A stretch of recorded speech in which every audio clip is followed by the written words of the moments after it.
All right. Okay. Not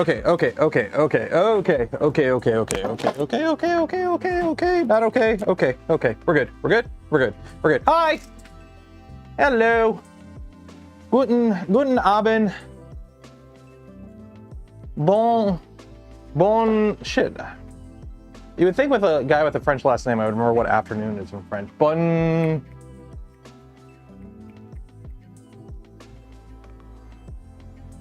Afternoon in French. Bon soirée? Soirée? Soirée? Après midi? I don't know.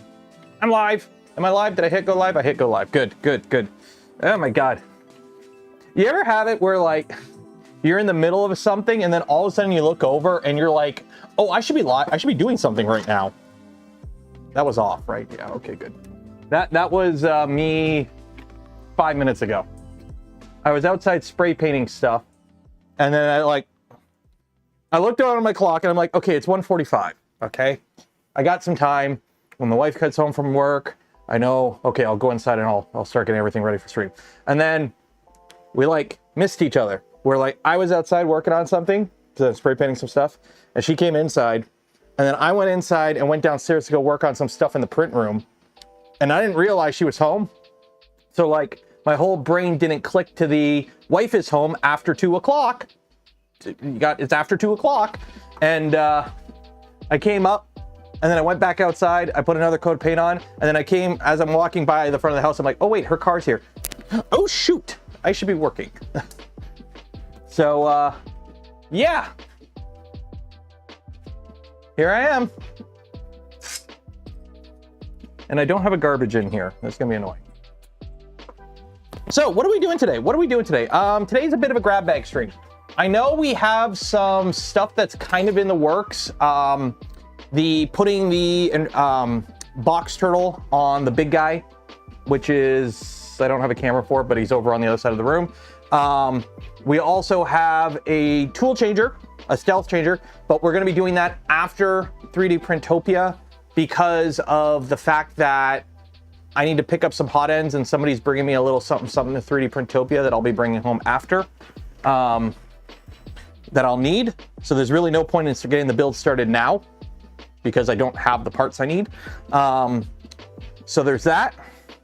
The Venture XL with the box turtle will be in October because I'm going to be putting a shed in my backyard after I get back from 3D Printopia so I can clear out the other side of the garage so that I could turn that into more of a studio space so we actually have room to do more printer shenanigans on that side of the garage, because it's really annoying having to climb over a bike to get to a printer.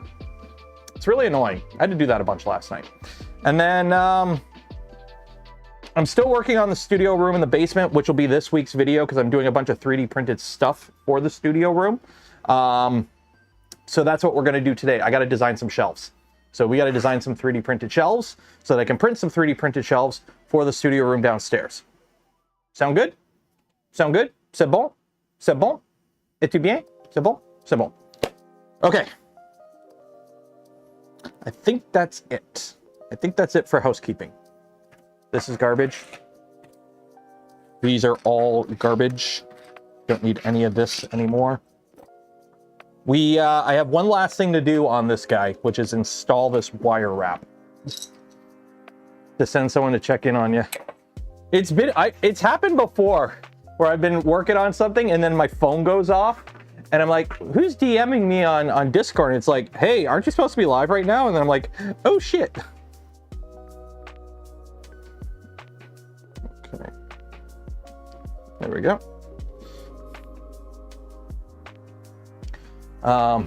Housekeeping. Yeah.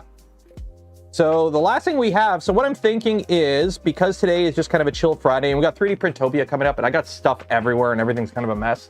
What we are going to do is I'm going to finish up the last little bit on this printer.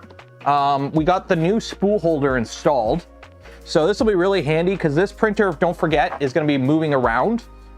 This is a printer that I built for Gloop. They're going to be bringing it to all their trade shows and whatnot.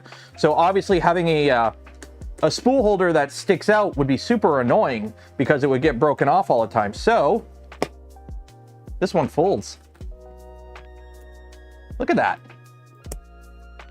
How cool is that? That is such a nice little design. And look, it locks in place, and then you just pull it out. You just gotta lift it up and turn.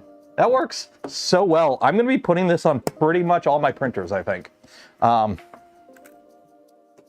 So that works really nice.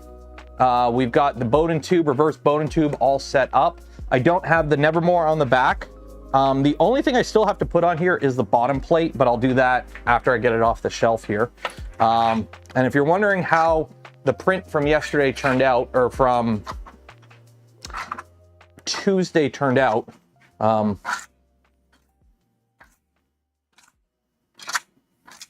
printed a little one of these for the little guy, and he loves it, so. Luke's here? Luke's here. I wonder if he's the guy I gotta meet up at a certain event for a little something something. Not that something something. A little wheeling and dealing, a little, hey, what you got, what you got? Right. He might be the guy. Or is he the guy? Or is he not the guy? I don't know. I don't know. Also, I went to the dollar store today because I had to buy some command strips. I bought a bunch of markers, so I'm not wandering around for markers. And I got a new caliper that I gotta put batteries in. Come to get some fajitas? Yeah. Speaking of fajitas, go get some gamer subs. I don't know. I don't have gamer subs in it today. I made a pot of coffee this morning, and then I completely forgot that I made a pot of coffee. So the coffee became cold, so I made iced coffee. It's not a tray, it's a star fidget thing.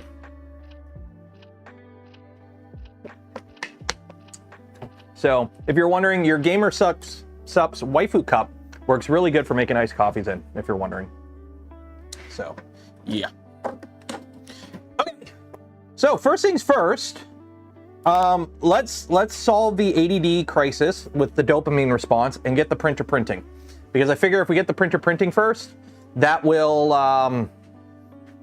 yeah. So I gotta put some wire wrap on here because I'll be honest, these zip ties that I'm using right now to hold it all together are kind of uggo.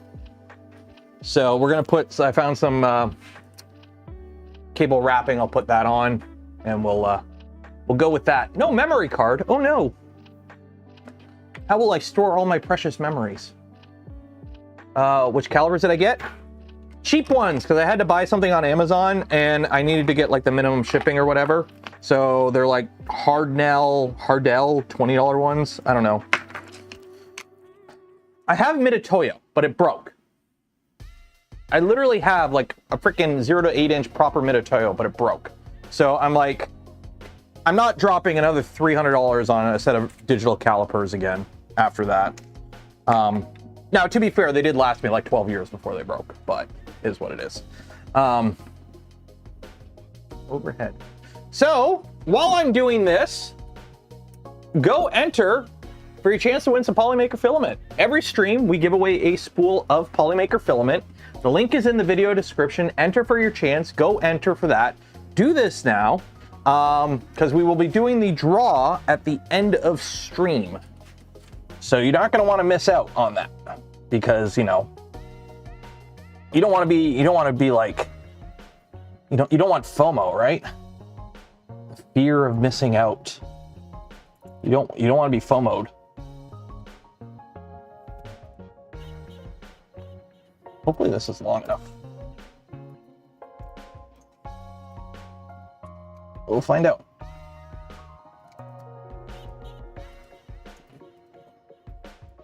This is a really weird angle to do this on, just so you know.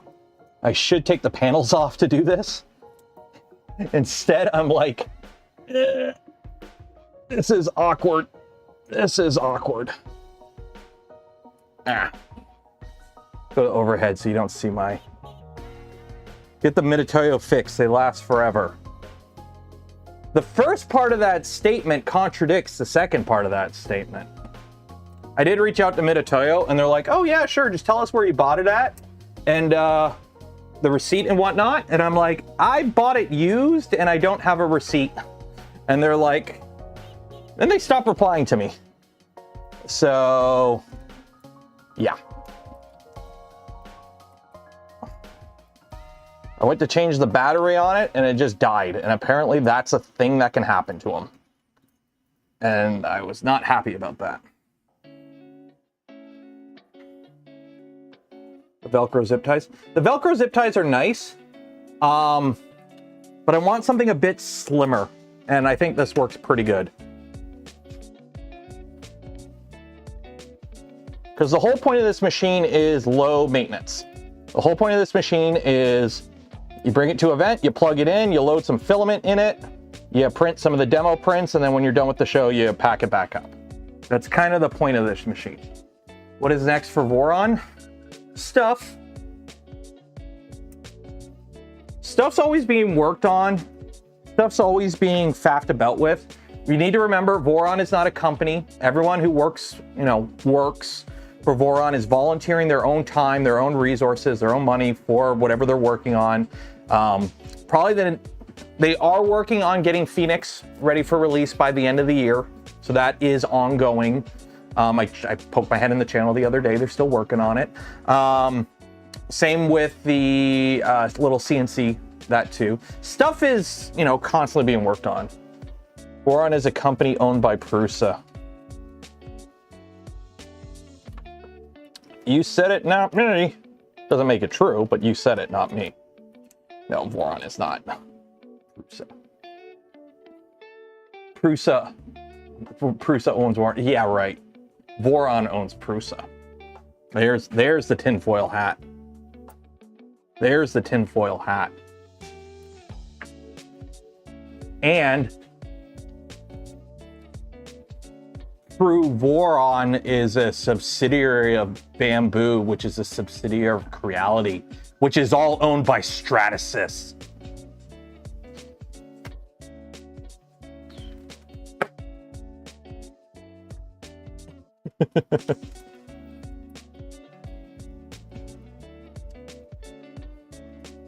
Excuse me, good sir, you got some tinfoil in my hat.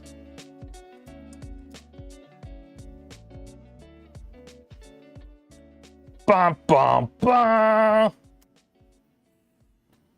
There we go.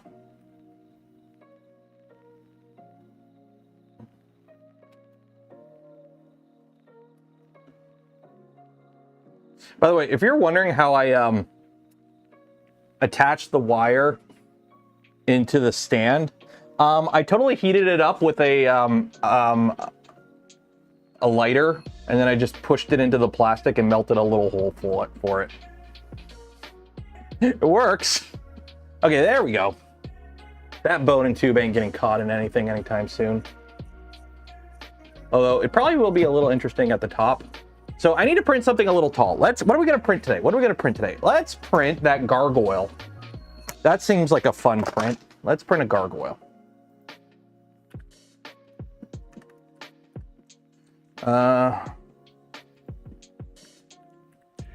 Gargoyle. Where's that gargoyle print that everyone likes? This one, the 3D printing one. Files.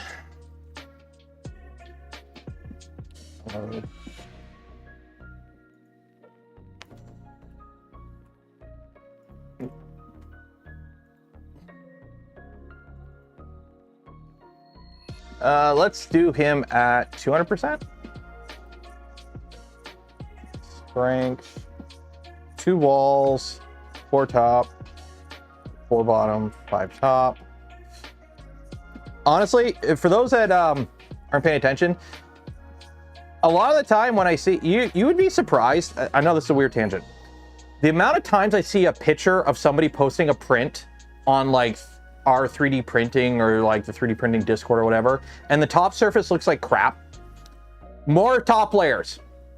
That is. You're basically bridging, and you haven't been able to build up enough top layers to make it not look like ass. More top layers. That fixes like 80% of the problems that I see with the people having bad top surfaces on prints. Is literally more top layers.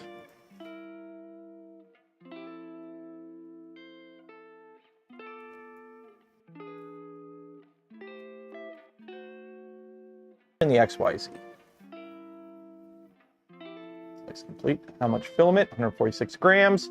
5 hours. That'll work. Gargle it. Play. Where is this printer? Is this printer? Yes, it is. Upload and print. I gotta slice a bunch of stuff and put it on here so that there's files on here for when it gets to the event. But my God-given right to use 2 top layers.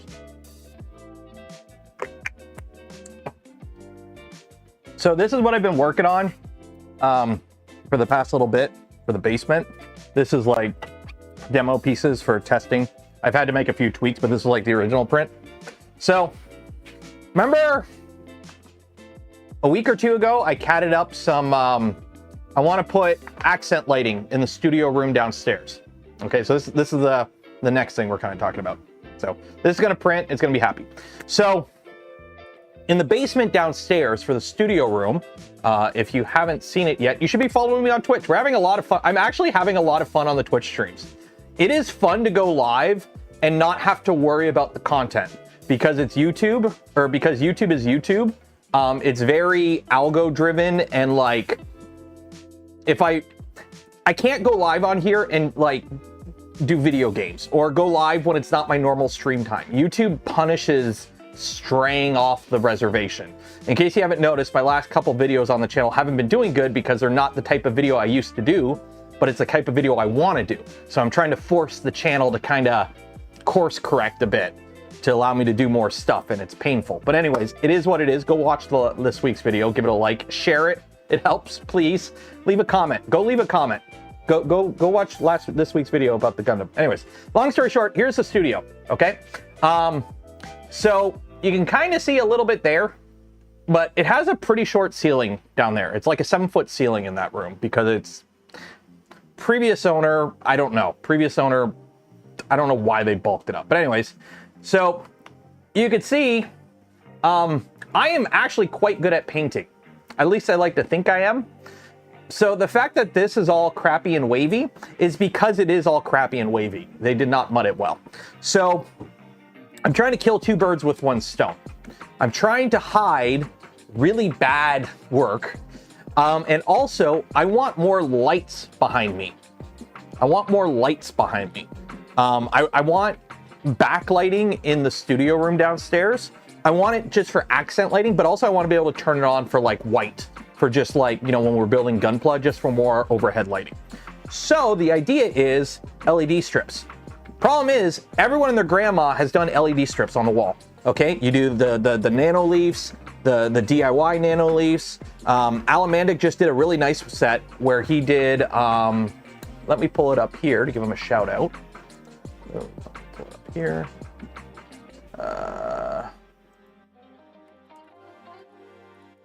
Because this is, I'm not saying I got the idea from him, but watching him do it is like, okay, I should probably get off my butt and finally do some lighting. So he did lighting, and he did like this channel thing where it's all like on the walls, and it looks really cool. Don't get me wrong. This looks really cool. It's kind of cyberpunky. The problem is, I don't want this on the walls behind me. I want it just out of camera. I want it so like, if you do see it, it looks cool, but I want it so that it's not obtrusive, because shiny blinking stuff behind me, I don't like it. I don't like seeing it personally, and I'm not gonna set up something I don't like seeing. So the idea was, we're gonna go fancy AF, pinkies out, and we're gonna do crown molding with RGB lighting. Okay, so crown molding with RGB lighting. That was the idea. It's out of the way. I can use it as just traditional backlighting if I need it, but I can have it be all cool. And we catted something up, and I printed it. Here it is. This is it. So this is the first print. I've made some tweaks to it. Also, Venture XL, this is 500 millimeters tall, and it prints this in an hour and a half. It's great. I love it. It's 200 grams of filament.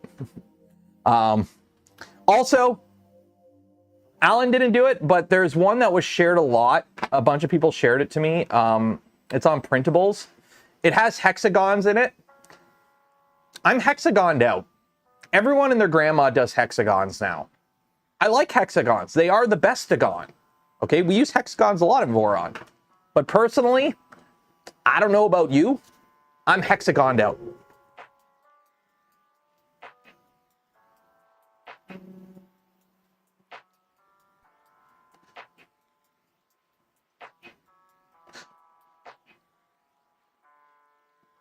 What was that?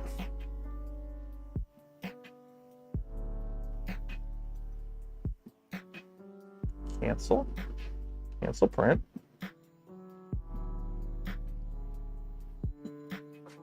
I'm just going to turn you off.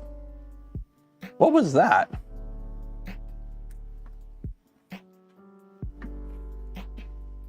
The seamless LED track is sick. It is. That one's been shared to me a bunch. The problem is it's meant for mounting on the wall. I wanted something that mounts in the corner that like lights up more than just an accent. I want it to actually be usable light. So anyways, while this reboots, oh, you know what? I think I shot from the hip and I played around with the homing sensitivity while it was printing, and I never actually tried playing with it after. But anyways, long story short, so this is it. Where you see the blue tape is where the LED strip will be stuck. I've put some holes in it so I can just mount it to the wall. I'm going to put some command strips on the top, and then I'll just put some drywall screws in. If I hit a stud, I hit a stud. If I don't, I don't. I'm not too concerned. This doesn't weigh much, and it's not like there's any forces on it. And then we have diffusers. So these are the diffusers. They are just straight up 3D printed. You could tell why I'm not using this one. We had a little booger that formed on the nozzle. For the Pentagon fun, $9.99. Cheers, Andrew. You can slide these in from the side. They do actually slide in from the side. So they do actually slide in. Or you can just, you know, slide one in and then just kind of pop in the other side if you want. Okay, so what's going on here? What was that? Move, home, home all.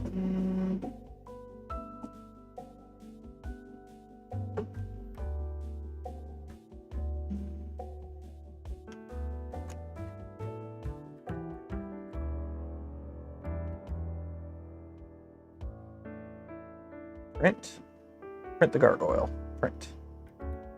So anyways, this was, I tweaked a few things after this, and I've been printing parts, and I have some outside, because the point is I'm spray painting this all chrome.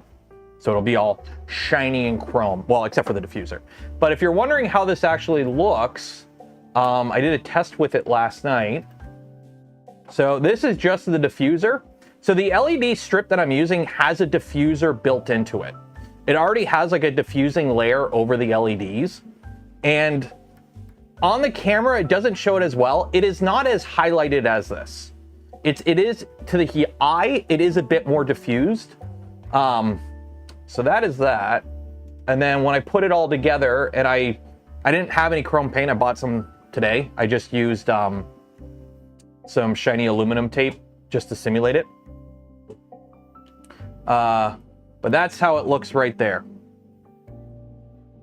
So it's multicolor, it does the thing, and then you could change it to obviously different colors. So there's like pure white, pure red, pure green, pure blue. I'm not gonna do orange and purple. Everyone and their grandma does orange and purple. But yeah, so that'll be that, and that'll be that. So I'm printing all the parts to it now.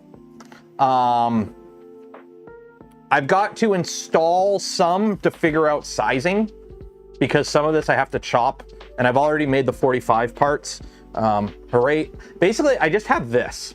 I have the CAD for this, and I'm just modifying it in the slicer with like cutting 45s and stretching it and shrinking it to fit different sizes. I'm just doing all the modification to the base model in the slicer, and guess what? It works really good.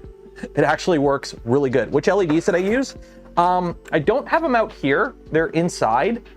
I don't know what they're called because I literally bought them in China at the Shenzhen electronics market. If I could find the bag they came in, it might have info, but I don't have it out here. I think I threw the bag out that they came in.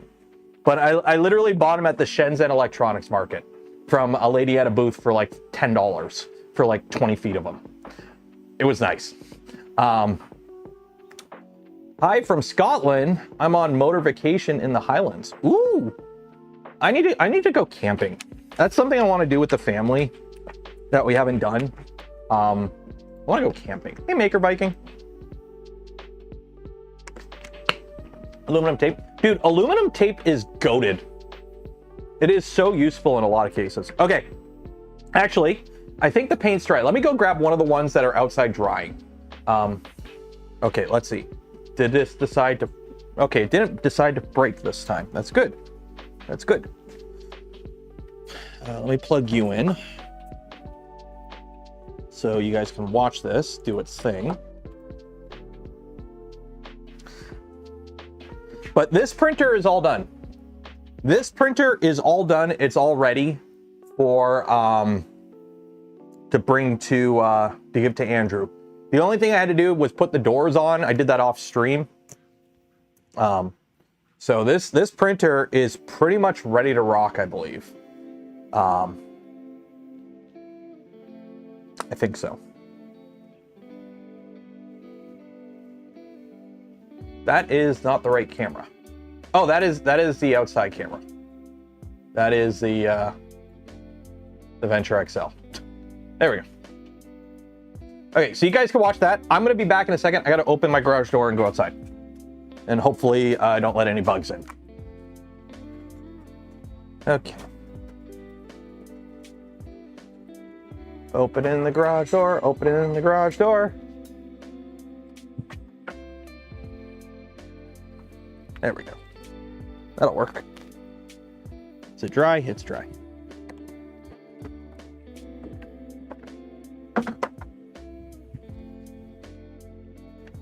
There we go.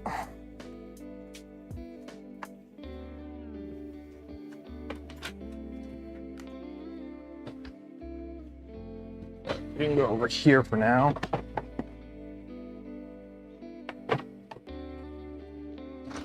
So yeah, I just bought some like $10 can of spray paint. So these are what they'll look like. So here's the 145. I'm gonna grab the other 45 to make sure I actually did them right, because I haven't actually done a test thing. Most of this is gonna be hidden, obviously. So that mounts to the wall like that. Then this one should, oh yeah, look at that, 45, right in the corner, perfect. I didn't bother painting the back because there's no point.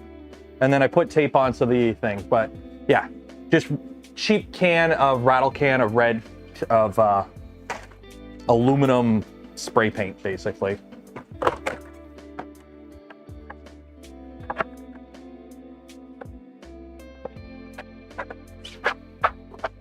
So it'll look like this with light behind it, obviously. And that'll be up in the corner, so you probably won't even see it, but it should work pretty good. So yeah, that is the current project. So I'm hoping to have the video this week on the channel will be all the 3D printing stuff I've done in the studio. So, because I've done 3 or 4 things setting up the studio involving 3D printing: the LED track lighting, the overhead camera mount, the shelves that we're designing today. And I think there's 1 or 2 more things, like some clips or mounts or whatever. So that's going to be this week's video on the channel, is using 3D printing to set up your studio kind of thing. I love when they give you these really shitty, like, I could cut myself on this. What kind of scale? Like, cut yourself on it. Wow. Nomi? Yeah, Nomi's pooping.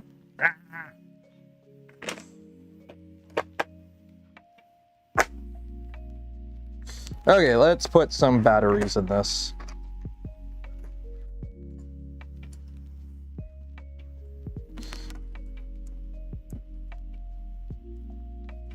I'll be honest, I like when it makes the face more than when it gives the stats. because the stats you can't read half the time because the printer's moving around, especially if it's like a Voron or a fast printer. So just having it make faces is honestly something I prefer.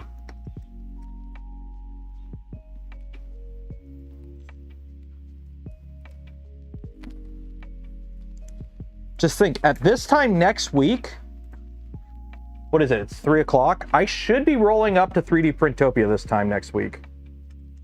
Previous years, I've gotten there around this time. So it's quite a long drive.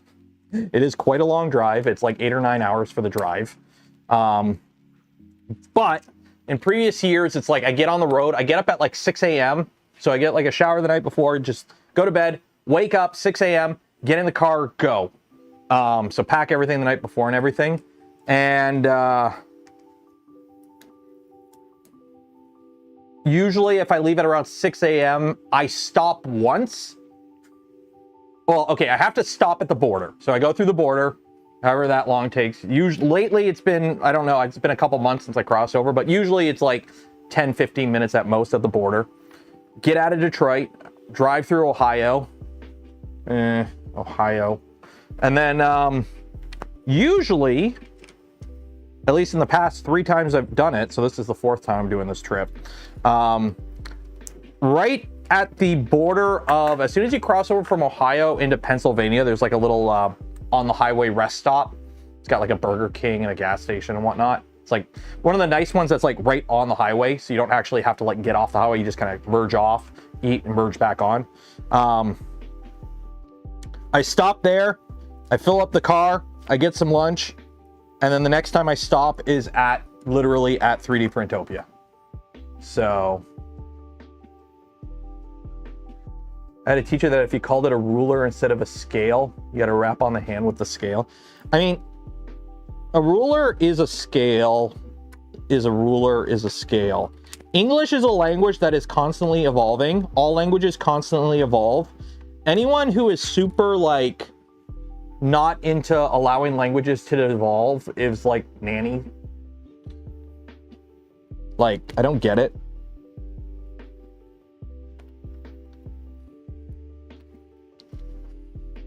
Like, allowing your language to evolve and pick up new words and new ways of speaking. I'm sorry, that shit's just so fetch. So fetch.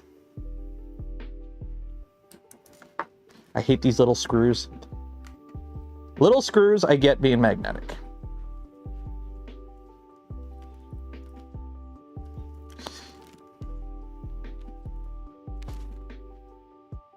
Come on, come on, come on. Get in your hole. There we go. There we go. Does that mean skibbity is allowed? I mean, you didn't even spell allowed correctly. I mean, you can say skibbity allowed, but is skibbity allowed? I don't know.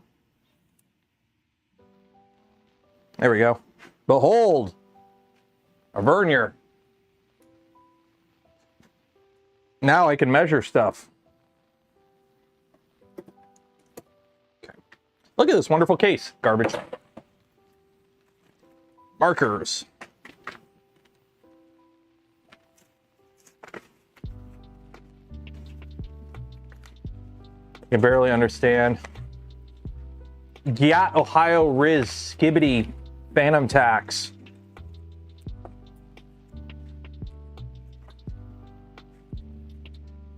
At least you all aren't like spamming like... I'm happy to say my community at least isn't Twitch chat brained where you're not all spamming emojis constantly. So I'll give it that. Don't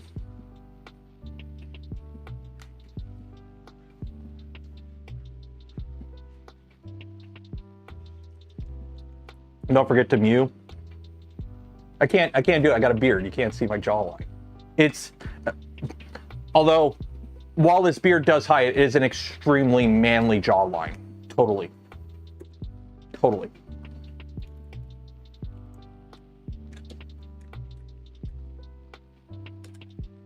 these will go downstairs.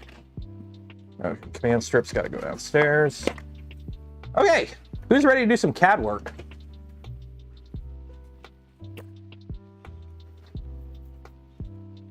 Who is ready to do some CAD work?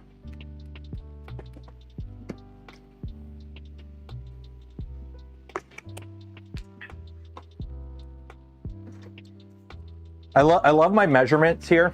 I have to design a shelf. So this is what we're doing today. If you're wondering what we're doing right now, we are designing some shelves because I have this little gap in the window. So I built this box here. And the reason I built this box is so that I can hang stuff like my rep box where the window is, okay? So the problem is I used like a bunch of scrap wood that I had, so I couldn't fill up the whole window, which I kind of wanted to do because I wanted to leave like a little area here to put a shelf in for our, the Gunpla and whatnot. So I have some shelves here for some 3D prints. It's on camera. When you're in the room looking at it, it is in the camera frame. You do see the camera cuts off about up to here. So there's enough room to put some shelves and whatnot. So I got some dimensions here. 28 centimeters by 15 millimeters by 27.5 inches. None of that's correct. It's 28 centimeters by 15 centimeters by 27.5 inches, which is 1.5 inches to millimeters. That's 700 millimeters or 698 millimeters. So 69.8 centimeters. Nice. Hi, Steve. So we got 280 by 150 by, what was that? 69.8. There we go.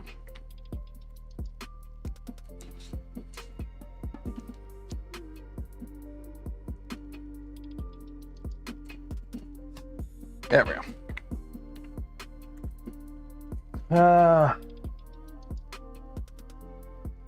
Should I build a Voron 2.4 or buy a Bamboo H2S? That is a question. The only one who's going to be able to answer is you, because I have no idea what your skills are and what you need the printer to do. Do you care about being able to modify your printer, build it, adjust it, tweak it, modify it, build it to suit your specific needs? Do you have fun building printers? Do you want something you just buy, take out of a box, set up, and never touch again? Do you want to be able to use any open source slicer that exists? Do you want to be able to control the machine fully, or are you okay with having a company dictate how you use your machine? I cannot answer that question because you have not given me enough information. I cannot answer that question because you have not given me enough information. For some people, yes. For some people, no. Simple as that. For some people, a Voron's great. For some people, H2D is great. I need more info. I lack the details to give you an answer. Fusion time.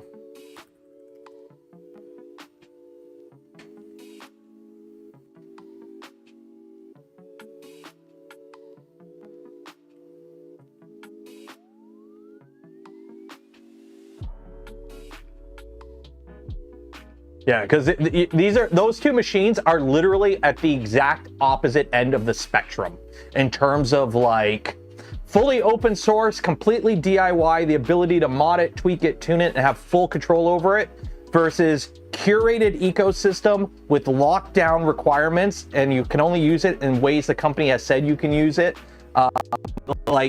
And good luck modding it or tweaking it or tuning it, because the first is all locked down and it's a completely custom design with fully unique parts, nothing commercial off the shelf.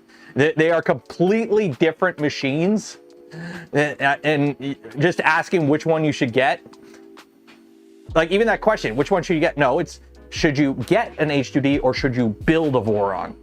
Like, are Vorons reliable? Yeah. Yeah, Vorons are reliable, but also Vorons are machines you build yourself. If you build it, you know, pardon my français, but if you build a shit Voron, it will print like shit and be shit reliable. If you build a really good Voron and you take your time to do it right and you know what you're doing and you put thought into the build, it'll serve you really good for years. Variables. There are a lot of variables. Yeah, Voron is as reliable as you build it. So this one we built. I built it. I've got a bunch of Vorons I've built. I have Vorons with thousands of hours on it with no issues. Like, yeah.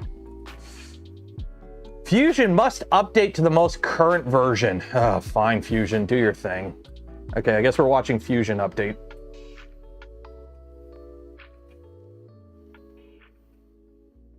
How tall is a Apulo? If you're in chat, how tall is a 1/100 Gundam? I need to figure out how big the shelves I need to build are. I'm thinking I could fit either 3 or I'm thinking 4.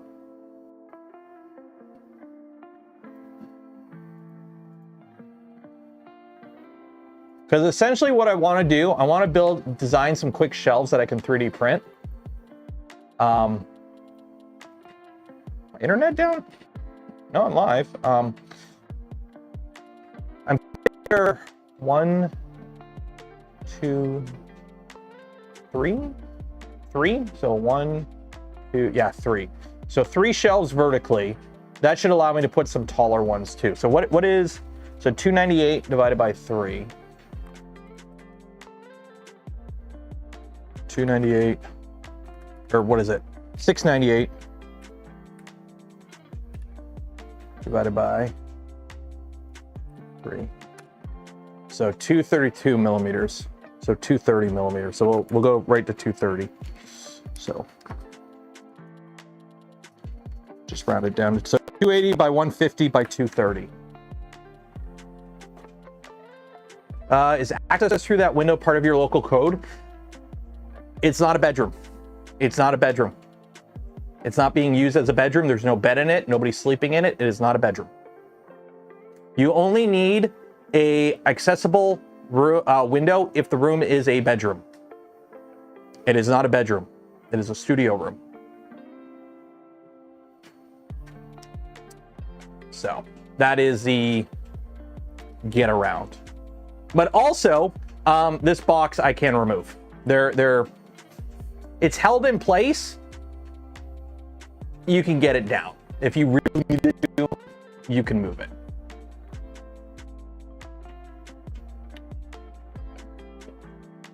Oh, Fusion crashed. Great. Wow. Look at this. Great. Good job, Fusion. You are such a good software. I'm so happy I pay so much to use you. Easy 8 is about 7 to 8 inches. What is that in millimeters? So 8 inches is... Ah, dang it. I hate when they do that. If you're going to have inches, have them on the same side so you can just...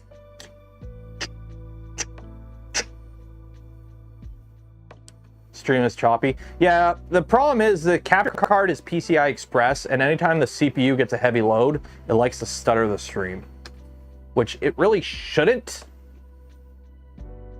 but it does. Updating Fusion, 98%. Okay, 8 inches in cm. That's 20 centimeters. Okay, so 230 should be good enough. So 230 should be good enough. I mean, this is going to be a pretty easy build.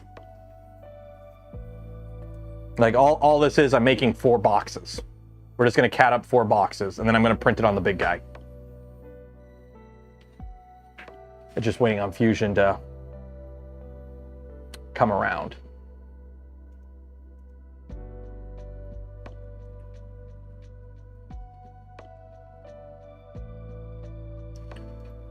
Clear, clear, clear. What is it? 6.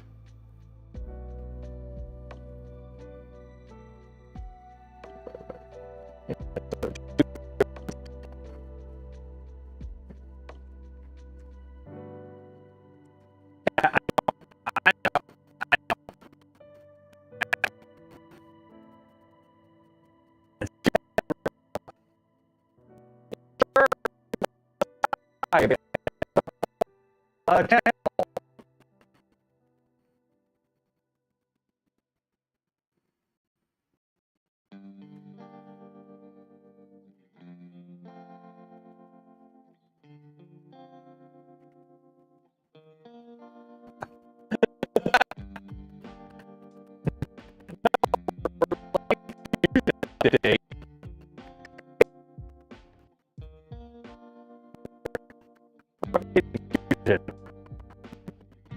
Getting confusion.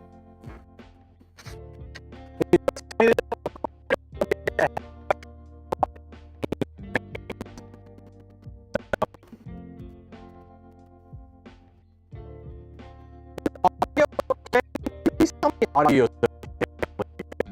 Okay. But the fact that I asked that a minute ago and nobody has replied tells me it probably isn't good.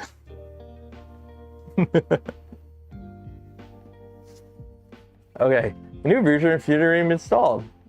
Restart Fusion. There we go. Are we good? We're back. We're back? We're back. I'm assuming audio didn't work through that, because nobody has told me if audio is good, and I asked several times during that, how was audio? Audio is trash. Okay, so audio is trash during that. Okay. I asked like 3 times and nobody was answering. I'm like, well, of course they're not going to answer if audio is trash.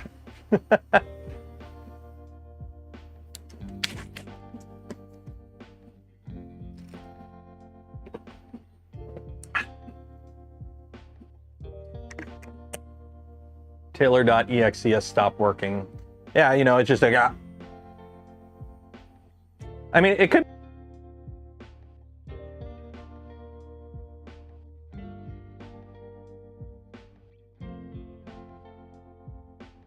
Eventually, it just comes back and we move on with our life. So the problem is it doesn't remember CPU affinity. It never remembers it. And I know there's like a registry hack to do it. And I did it while I updated the software and it undid it. So it was annoying.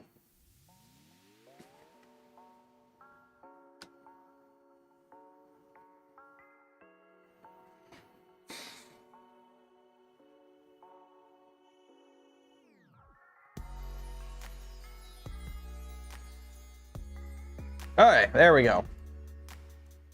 So we are good with Fusion, not for commercial use. Good thing I'm not a commercial, hey?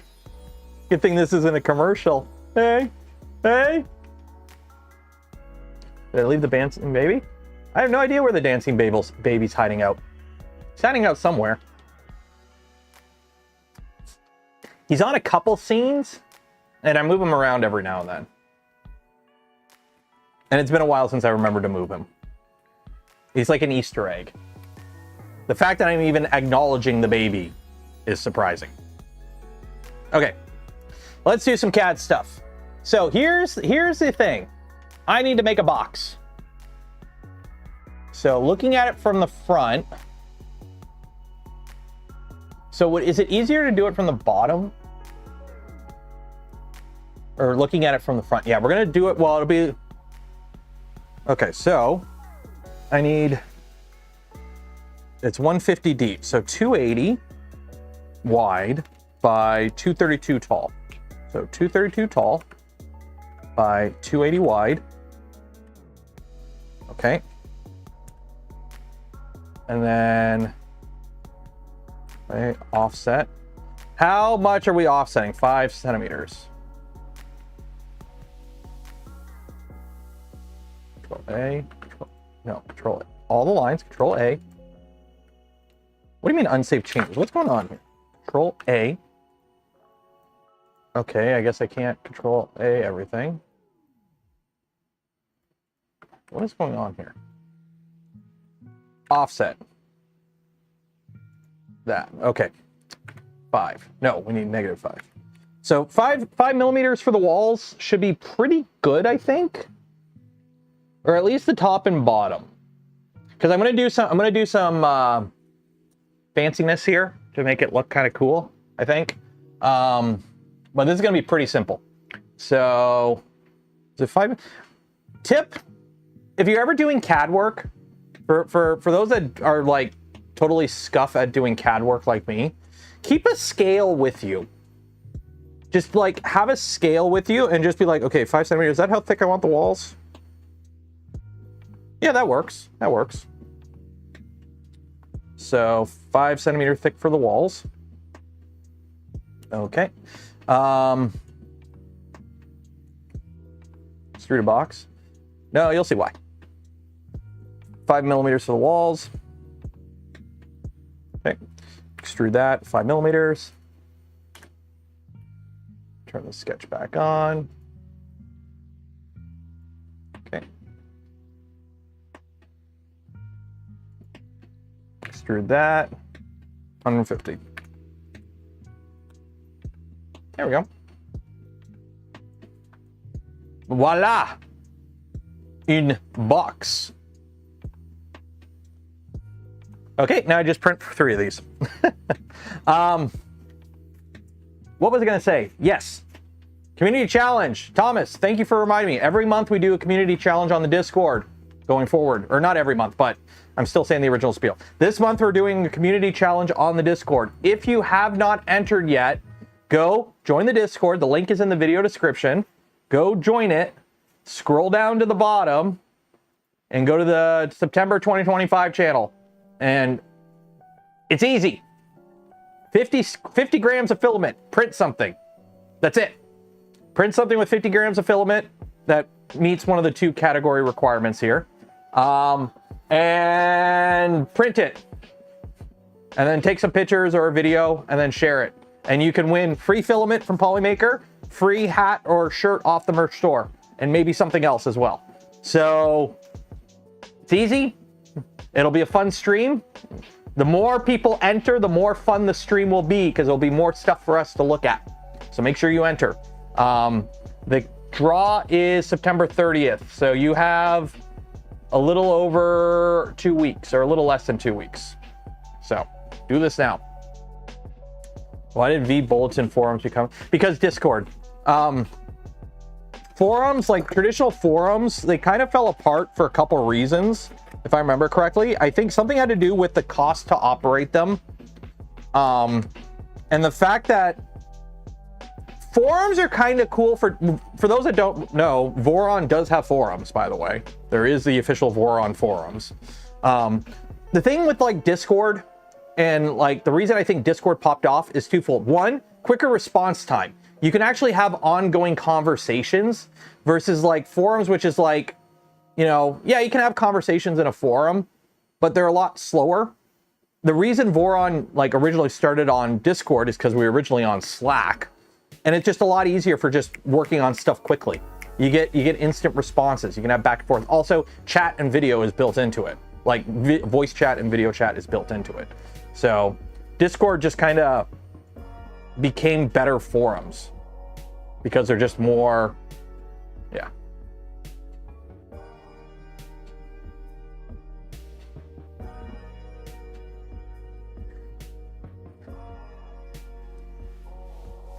Video make it more smooth. It's only when it does the updates that it's a little glitchy. Okay, so say hello to our box. This is a very fancy box. I'm gonna make it more fancier by doing the thing that we do to boxes to make them fancy. We fillet that shit.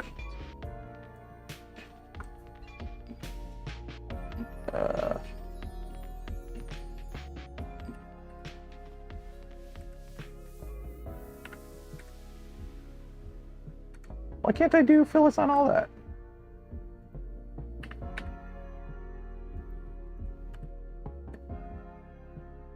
There we go. All the fillets. And then the outside ones. Let's do one. Oops. Yeah, we'll just do those ones. There we go.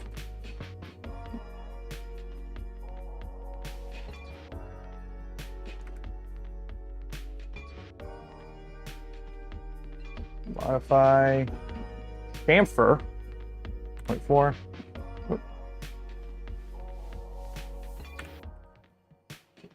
Why are you doing this? Oh, because that did fillets. Okay, 1 second. Actually, I just do the backs. Okay. Modify chamfer 0.4. Why don't you want to do that? That one. 0.4. There you go. Okay, 0.4 all around. I think.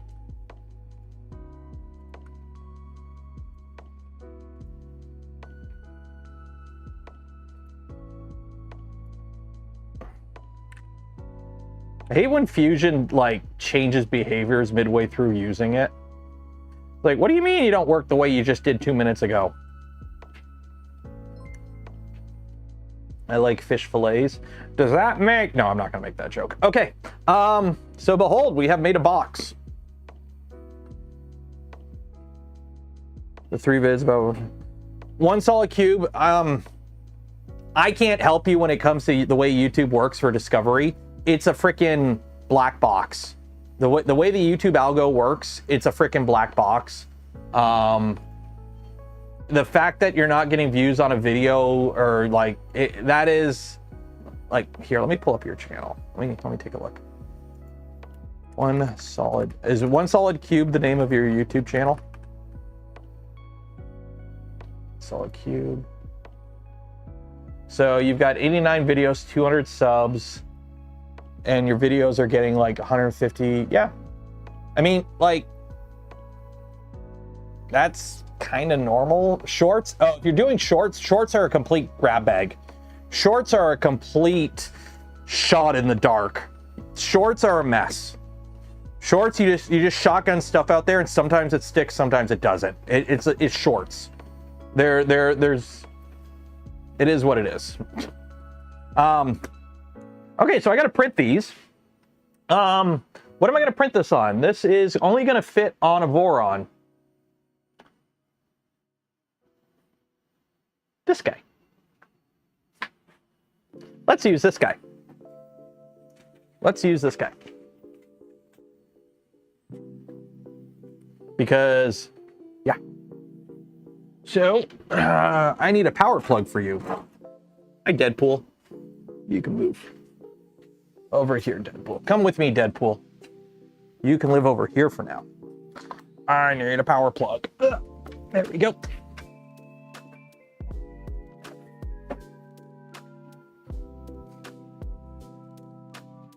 Short with like 3K views.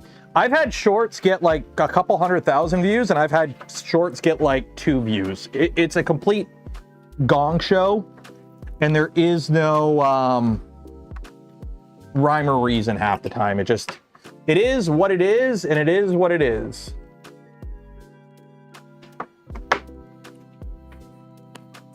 Oh, helps if you turn it on.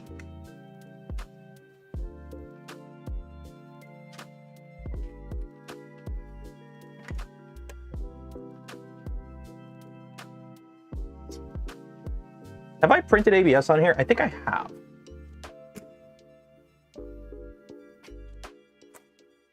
So speaking of ABS, I have a whole bunch of ABS here that came in from POLYMAKER.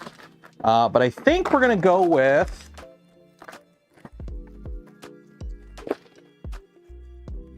a dark gray. I think is the color we're gonna rock with this. How do I load filament in here? Oh, there's the filament loader. Okay, so I gotta be a little funky with this. You get out of there. What are you anyway? Oh, you are ASA. So here's something I want to try. Here is something I kind of want to try. If I don't fuck up this spool. Hey, Luke, are you here? Do you have a profile for a Voron with a tube? If you're here. Do you have like a Orca Slicer profile for a Voron with a tube on it that I can borrow, essentially? So, going back to where I'm putting this, I have a piece of foam back here, and I have this board just because I was having a ton of light bleed through. I'm kind of tempted to try doing some fiber optic lighting in the shelf. So for the shelf, basically have some like 2mm holes go through it and just run some clear PET G and try and use that like fiber optic lighting to carry sunlight through and light up the top of the shelf. I don't know how well that would work, but it's something I kind of want to try. Like, I don't know how well that would work, if it would work at all. But it's something I kind of want to try. Is basically like, just have some like, not fully break through, but like 2mm holes that go from the back and just kind of like right along the top here. So you can run some like 2mm clear pet or 1.75mm clear pet G through and just have it hang out the back. And that way you get some light from behind and it runs through. Like, I'm wondering if you could do something like that. Just like as some accent lighting. I'm wondering if that's something I can do. If something worth trying.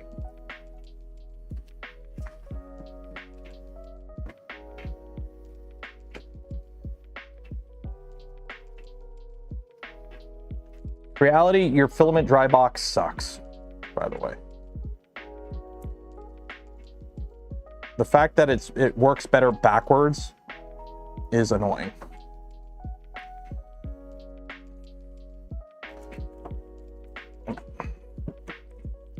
Like, what the hell, Creality? What the hell? Whoever designed the Creality dry box, I want to know what they're smoking, because it is some good shit.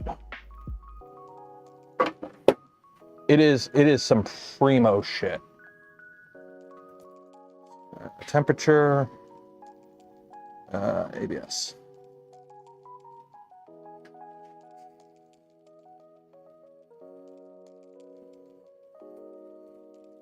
Won't turn yellow? It could be. Samuel, don't be sharing clanker shit here. If you're sharing clanker shit here, don't.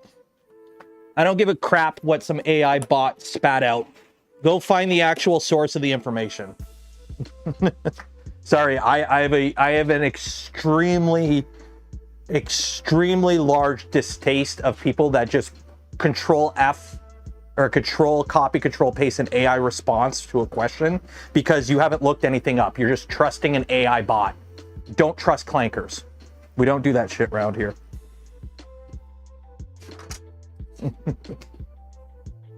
Sorry, I'm very against it because it is dumbing down our society. And as a content creator, watching Google go, hey, look, VO3 can now do 30-minute shorts. Use shorts. Here's AI. No, fuck that shit. No.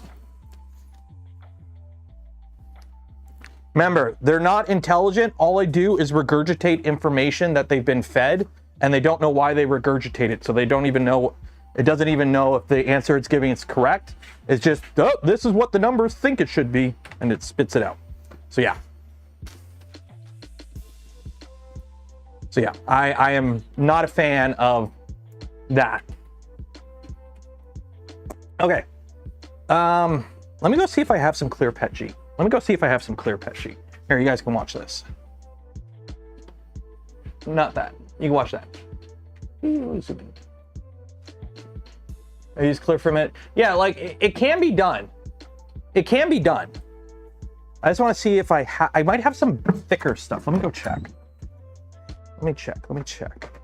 I might actually have some 3 mil somewhere. I just don't know where. There's a chance I might have 3mm clear. If not, I know I got 1.75, but I'm using it right now. Would be in this room? Nope. What are you? Galaxy PLA. Oh, that's nice.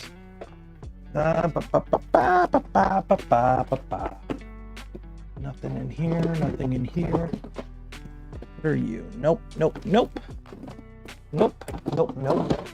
Okay, nothing in this room. Let me check my main room. See, I got... Printed Solid was nice enough a couple years ago when I was playing around with an POLYMAKER. They sent me a couple spools of 3mm PET G. But I think it was only colored stuff. Nothing was clear. Okay, yeah, the only spool of clear PET G I have is being used right now. So I'll have to just kind of not use it. I'll put in an order for some, get some more. Okay, let's see here. So, what size hole do you need for filament? What size hole do you need for clear filament pass through, or any filament path?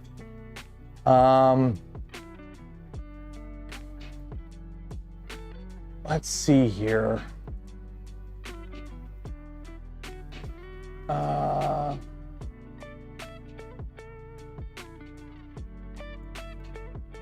Oh, I know. We'll do this the easy way.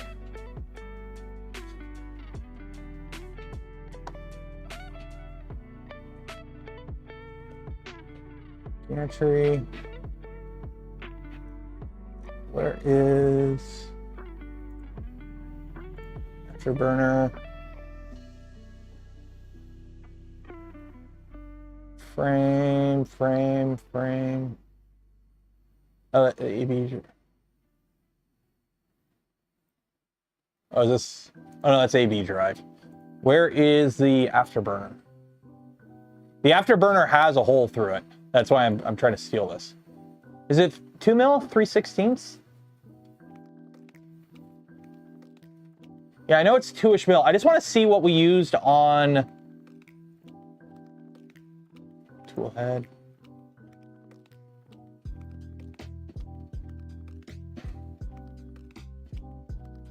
Did we do the after? No, that was not the afterburner. I'm trying to remember what we used for the.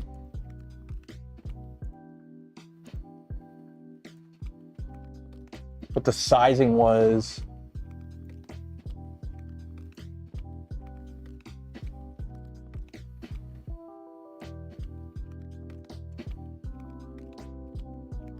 Where is the toolhead bay? Where's the toolhead? Gantry. X-axis. X carriage. Do we not have it in here? Anyways, about 3. Yeah, it's like 2 millimeters, right? So what I can do, just for fun, is on the back here. So create a sketch on the back. Okay. So the idea would be, if this is that, so if it's 2 mil, so if I go up like 1.65, okay.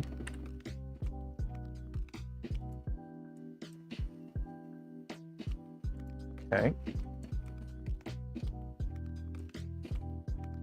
And then if I put like a circle, where's the middle? Okay, 2 millimeter diameter circle. Oh wait, I'm an idiot. Offset, maybe 1. There we go. Okay. Circle. There's the middle. So 2 mil. So see how it'll bleed through? Okay. And then extrude that.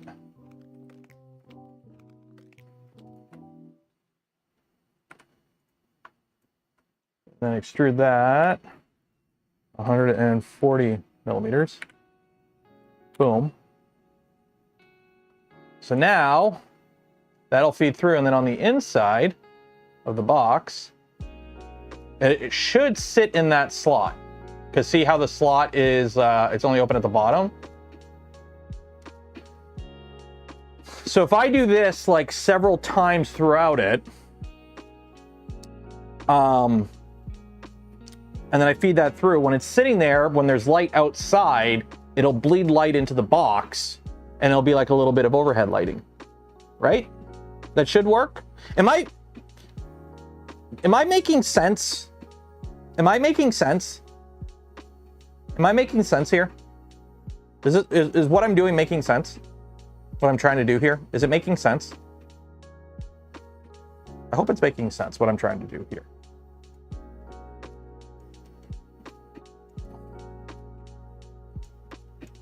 I'm a little paranoid. I'm going to make it 2.1.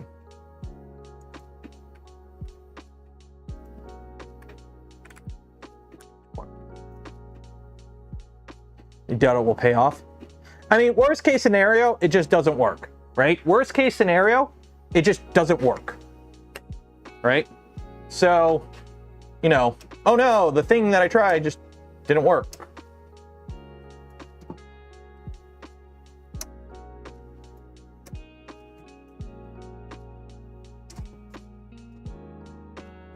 So worst case scenario, it just doesn't work and I still have a store, like a shelf. But if it does work, it'll be pretty cool.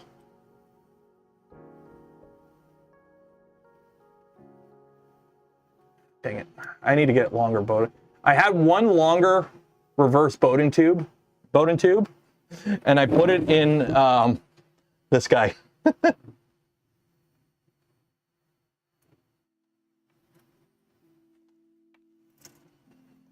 Snip.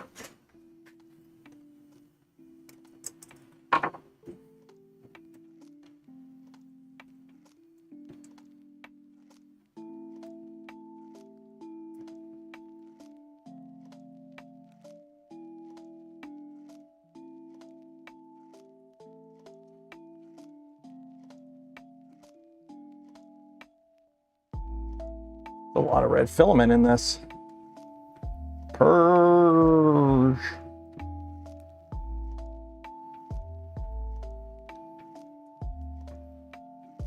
There we go. I mean, you're not going to see it anyways at the back. Okay. Cool down. It's like brown. Okay.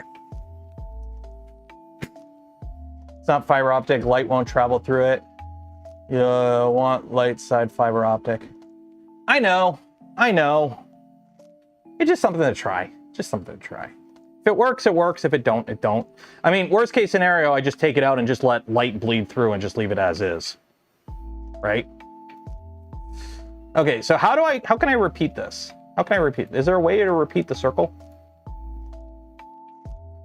Offset 20? No. How do you repeat? How do you repeat it? How can I repeat this circle? Because usually I just do lines and then just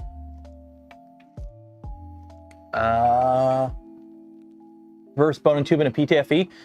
Not really. They are technically both PTFE, but reverse Bowden, because you're not actively feeding the filament through it, you're just using it to constrain the filament along the feed path. You don't want it as tight. So in a Bowden setup, you want to use like 2mm ID or even slightly smaller than 2mm ID, because you want it tight on the filament, because any loose, like any slop in the tube between the filament and the outer, when your extruder's over here and your hot end's over here and you're pushing and pulling the filament, get your mind out of the gutter. When you're pushing and pulling the filament, it's like being all loosey-goosey in the tube and it's not as precise when it's fully constrained. But when your extruder and your hot end are together and they're both working to pull the filament, again, get your mind out of the gutter, you're working to pull the filament, you want it loose. You want less friction in the system. So for reverse Bowden, usually you use like 3mm ID, 4mm OD. Whereas for feeding Bowden, where it's actually like restricting the filament, you want like 2mm ID or even narrower and 4mm OD.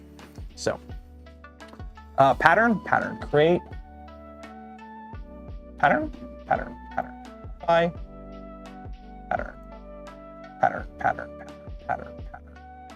strengths,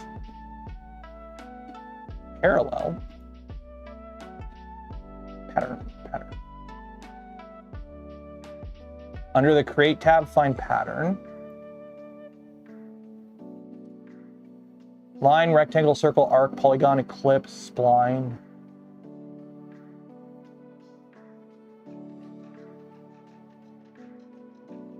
I don't see pattern. Oh, rectangular pattern. Oh, extent. So extent distributes pattern anything along the full extent is extent. Okay. Quantity 8. And distance is, what is that? 2.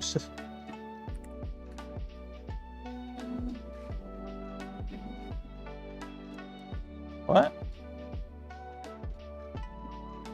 Okay, one second. Okay, so I want that. Great. Regular pattern. Select this way. Extent. 20 millimeters? Okay, oh, I see. Okay, so every 20 millimeters. So if I do spacing, what's the difference between extent and spacing? I don't think it really matters. Quantity, that, one direction, symmetric. Okay. Okay.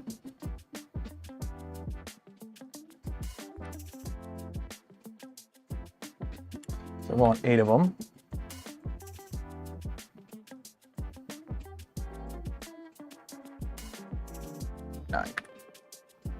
Okay, so if I want 11.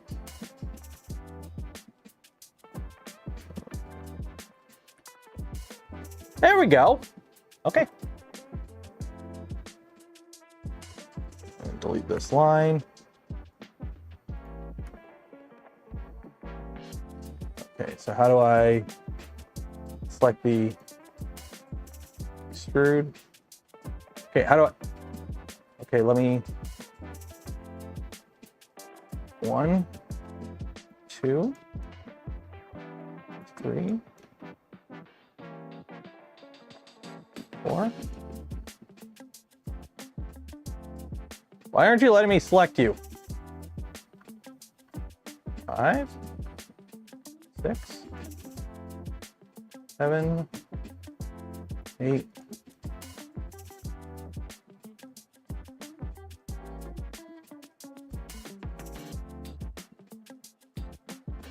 9, 10, 11. Extrude, negative 140.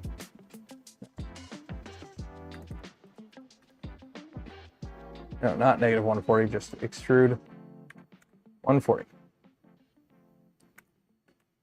There we go. Go. There we go.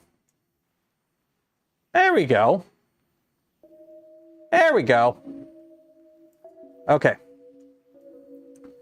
So I should have put chamfers on all these while I did it, but let's do that now. 1, 2, 3. There's probably someone in chat who knows a way to do this a lot quicker, who's like having an aneurysm right now. And guess what? I fully get it. I fully get it. I fully get it. There we go. Okay. Select if you temporarily hide the box. Oh, that makes sense. Okay. So that is that. There we go. So I want to put a pattern in the background. How do I put a hex pattern in the background? How do I bestagon this? If I want to have a pattern of hexagons across the back of this, because they are the bestagon, you know, I just did a rant at the beginning of the stream about bestagons. What is the easiest way to do that? Also, somebody became a channel member and I missed it. Who was that? Who was that? Who was that? Who became a channel member? Alexa, cheers for becoming a channel member. Sorry I missed that earlier.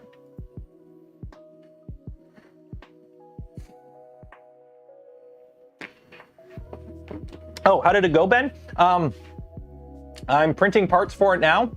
I have it all I'm spray painting it silver. And this is how it goes.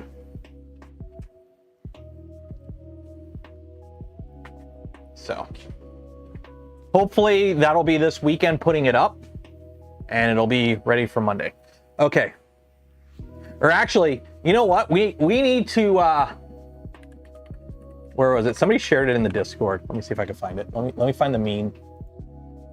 Because I think I talked about this on the Twitch stream yesterday, and somebody shared a meme, and it's oddly appropriate. Where is it? Where is it? Where is it? Where is it? Where did they share it? Oh, where did they share it? Where did they share it? Is it in general chat? No, not general chat. Was it in the Twitch chat? No, where did they share it? They shared a meme that is funny and it suits this, and I don't know where they put it. Nothing is more annoying than trying to find something in a Discord and you don't know where it is. You just know that they posted it in a Discord.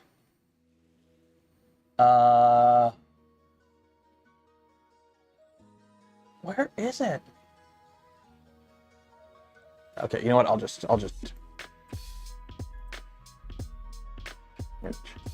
Okay, here we go. That'll work. There we go.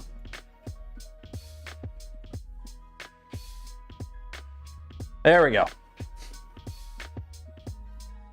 Hexagons are out. Hexagons are in. Yeehaw. Okay. Start a new sketch, then insert an SVG of a hexagon grid.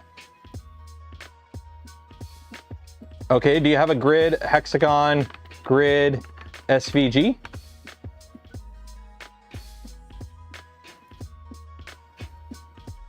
How do I, okay. Download SVG. Okay. So, okay. So desktop view. Okay, so create, sketch. How do you insert? How do you insert an SVG? How do you insert an SVG? How do you insert an SVG? I downloaded one. I have an SVG. I'm just wondering how you insert an SVG into a sketch. Modify? Constraints? Oh, insert. Insert. Insert SVG. Insert from my computer.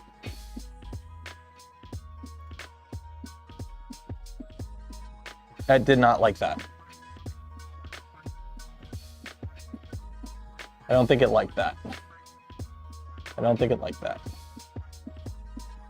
I don't think it liked that. No. Okay, cancel. So, insert SVG. Insert from computer.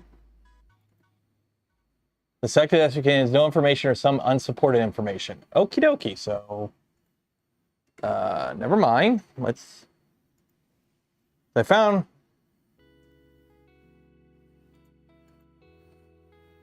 Download SVG.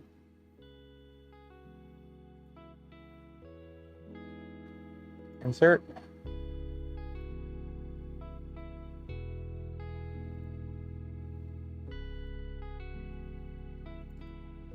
Oh, here we go. Okay, now I need to move you. But it's not.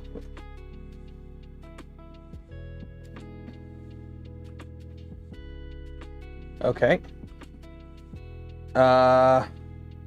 It's not repeatable though. Control copy, Hold. Nope. Okay, how do I scale it? How do I scale it? How do I X distance, Y distance? How do I scale it? I want to scale it. Is this scale? Yes, that's scale. Okay.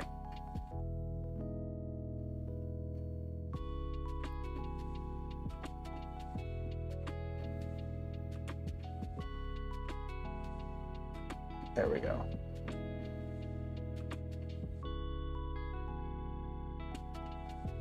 Right about there.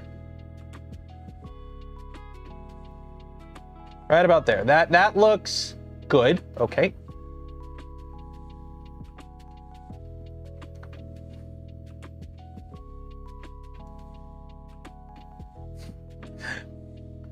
Please, please. Drugs.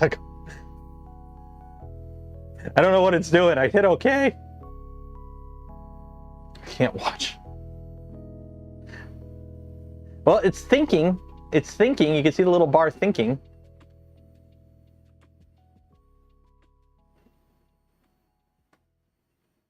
I just want a pattern. I just want a pattern for it.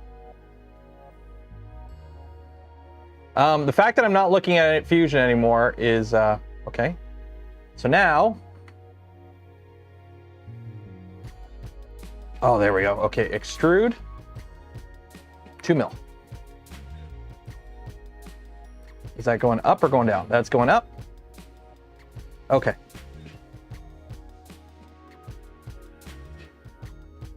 Oh yeah, there we go.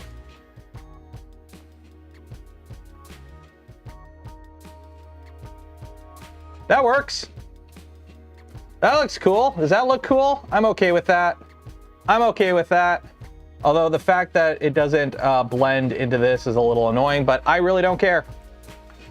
That'll do.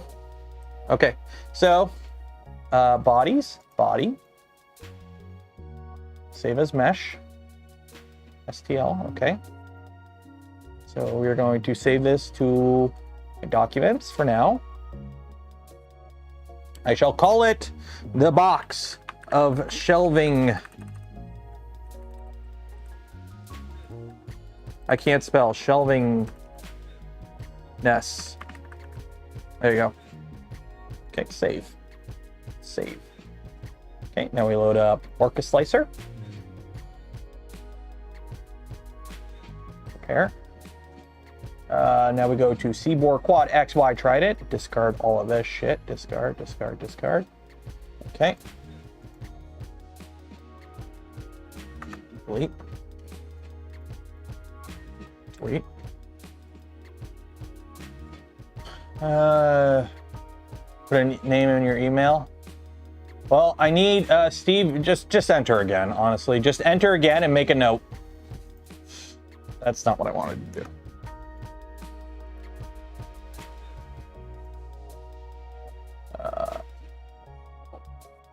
Box of shelvingness. Behold the box of shelvingness and all its shelving glory.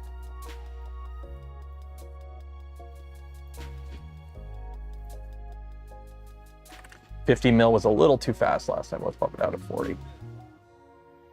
Okay. So speed, we got, do 3 walls, 5 top, 5 bottom. Where's the infill? Infill 40%, do 20%. Cubic is fine. Slice plate. 20 minutes behind. You can watch, one thing about YouTube that's nice, you can catch up by just watching it faster. You can catch up by watching fast. There we go. Behold the box of cubes. The box of cubes. I'm really hoping those little holes work. If they don't work, I'll just take it out and I'll just let light bleed through normally. 12 hours?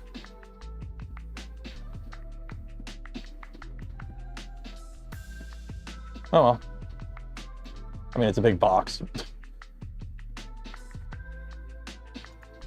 Oh, you know why? How do I turn up gap fill? Where's all the gap fill? Gap bullshit. Gap.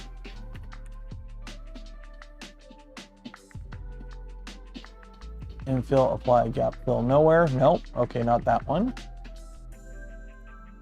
Seam gap. No, that's not it. That's not it.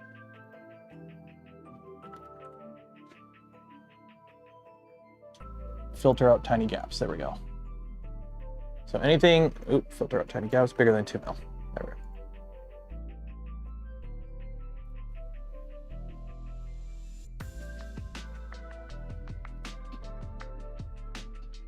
What slicer do you use for Voron?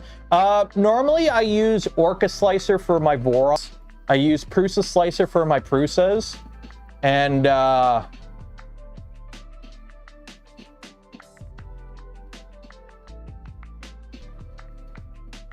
why is this so much filament too? Is it the infill? You know what, we'll do 5% grid. I mean, it's a box, it doesn't need a ton of infill.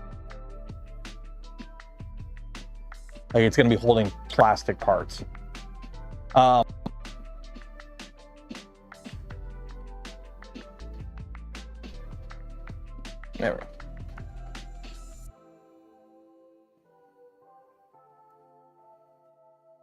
So the only problem is okay, whatever, that'll work.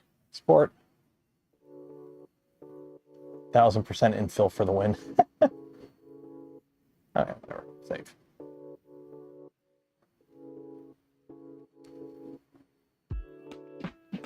Oh yeah, which printer is this? Seaboard Trident, there we go. So I'm gonna swap out the filament on this because I don't want to use the dark gray if I'm gonna be using that much. Cool down, ABS. I'd rather use black if I'm gonna be using that much filament because I have a bunch of black ABS. So I might as well use that. I gotta get rid of this. I gotta get rid of this stupid AMS unit that I have collecting dust here. Jet black, ASA light. That'll work. That'll work.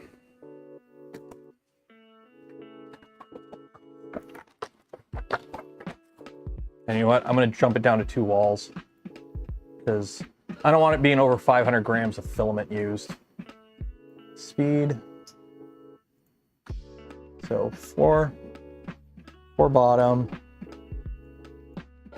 5 top's fine.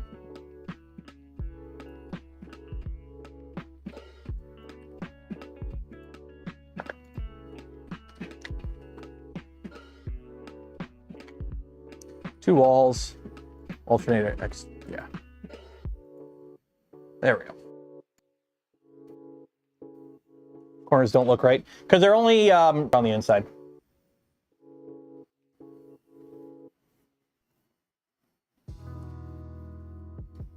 There we go. Yeah. Corners are fine. Corners are sharp on the outside, but they're chamfered on the inside. That's fine. Okay. Let's open you up and get you out because you are poopy butt.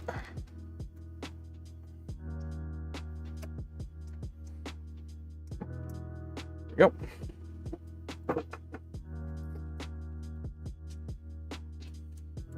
I know I have 4% infill. I'm fine with that.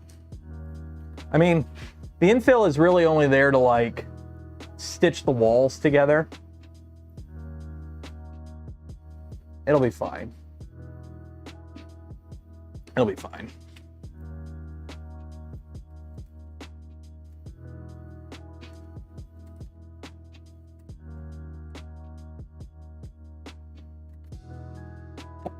Okay. You guys can watch that while I do this.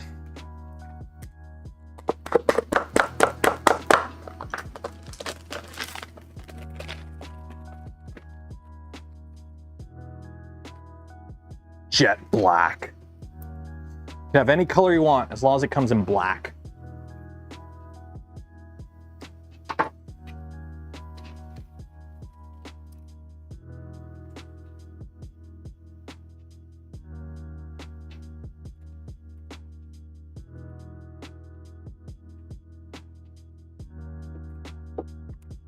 Oh.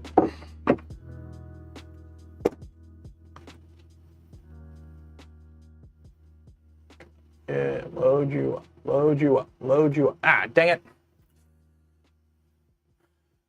Get in your hole. There we go. There we go. Been printing maker chips like crazy over the past couple days. Getting everything ready for 3D Printopia.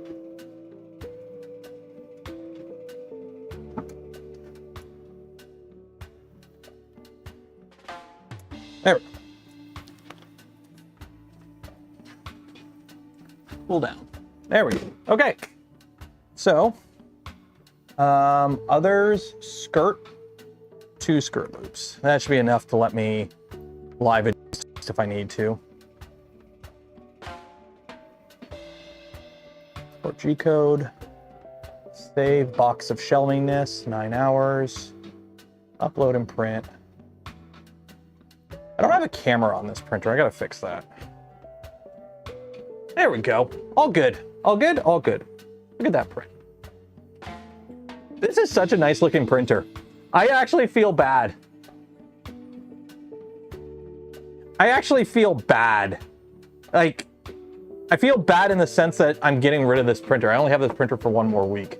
It looks So good. It's such a happy printer. I love the colors. It turned out so well. I'm actually kind of like, I'm a bit disappointed that this is going to go in my car and then I'm shipping it, like bringing it to 3D Printopia and then it's gone.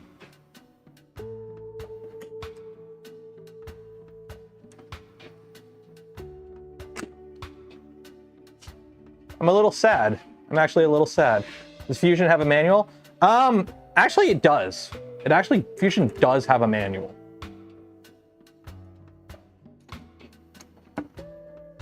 Gloop.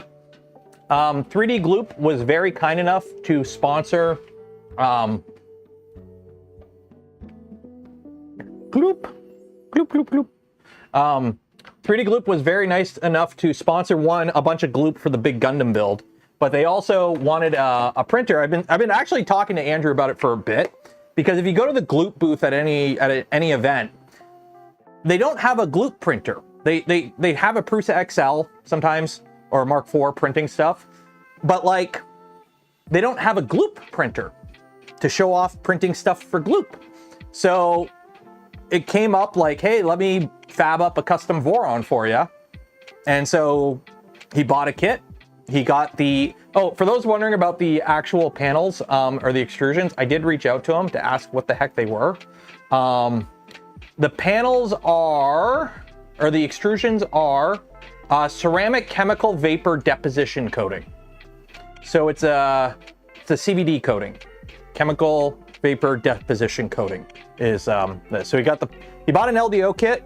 He took the extrusions out of it. He sent the extrusions off to get coated.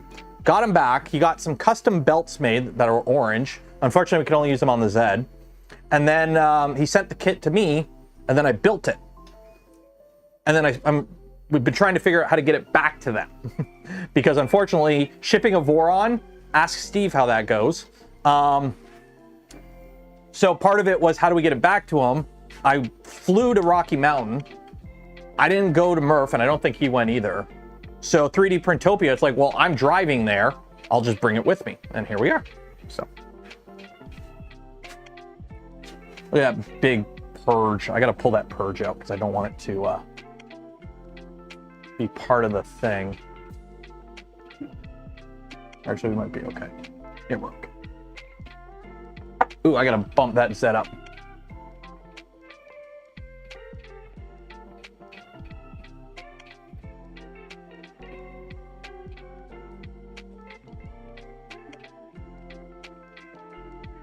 That first layer is a little close.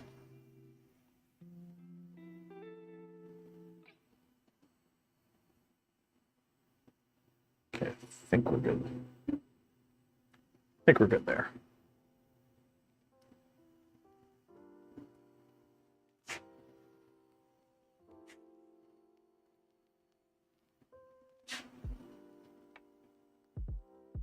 There we go. It's an LDO kit, and he got the extrusions coated. He sent the extrusions to get coated. So it's a chemical vapor deposition coating on them. And then the filament is just Polylite ABS. So if you want to be cool, buy some Gloop, use code Canuck. You can save money on it. I think it's like 10 or 15%. We have a thing on, affiliate code. So if you need to glue your 3D prints together, this stuff works great. Like, that's what's holding the Gundam together, and it's holding it together pretty damn good. Except for the parts that I broke, and I just said screw it, and I JB welded. Because JB Weld, it's JB Weld.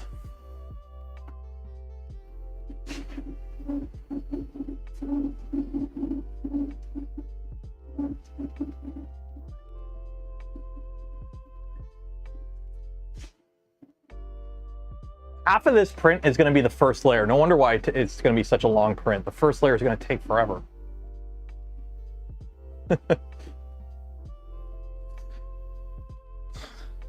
I found a nicely priced Voron LDO kit, but it does not have the same toolhead, no LCD displayed in the one. Yeah, there is some aftermarket stuff he sent. The screen is a mod, and this display here is I think it's a Big Tree Tech display.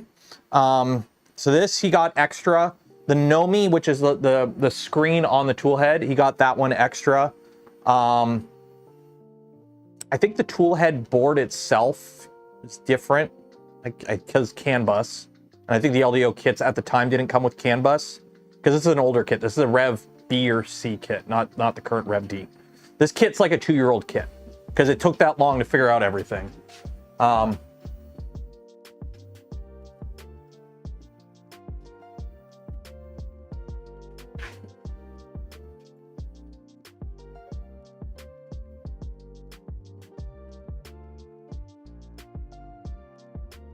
A Hendrick electroplated extrusion in silver or copper would be sick. It would. Check Discord. I am checking Discord.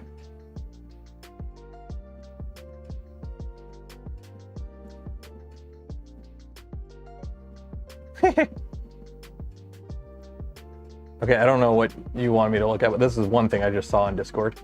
The Kenny mod. Yeah, but can you have it play a GIF of Kenny or something? That'd be funny.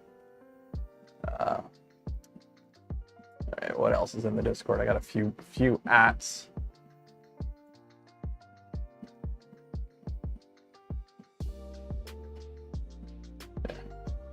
What enclosure brackets are these?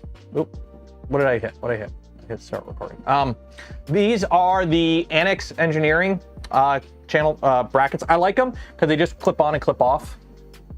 So they're just a rotating hinge. So they just lock on. The doors are the stock doors, except for the 180 mods. So they open up more than they open 180.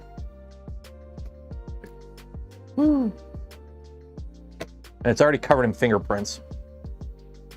And then the handles are LDO handles, so they're metal, which I wanted the metal handles instead of the 3D printed one because it's going to be moved around, obviously.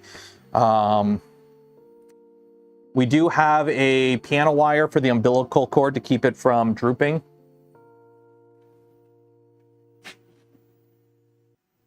Where'd you come from? A big chunk of oozed filament just came off. I don't know where it came from.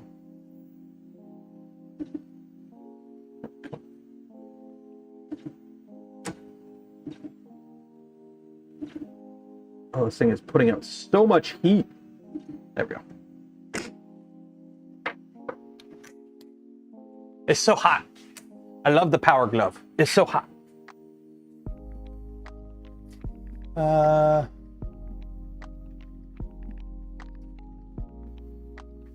yeah, if you're building a Voron kit, you don't know which one to go with, I highly recommend the LDO kits. Are they the absolute best kit? Yes, no. They are the best stock Voron kit. And what do I mean by that? If you build an LDO kit, you know when there's like an update to Voron, you're compatible. Like, for example, this machine here. This is, I'm hesitant to call this a Voron. This is a Seaboard Trident, okay? The only thing in here that's stock Voron is like the bed mount.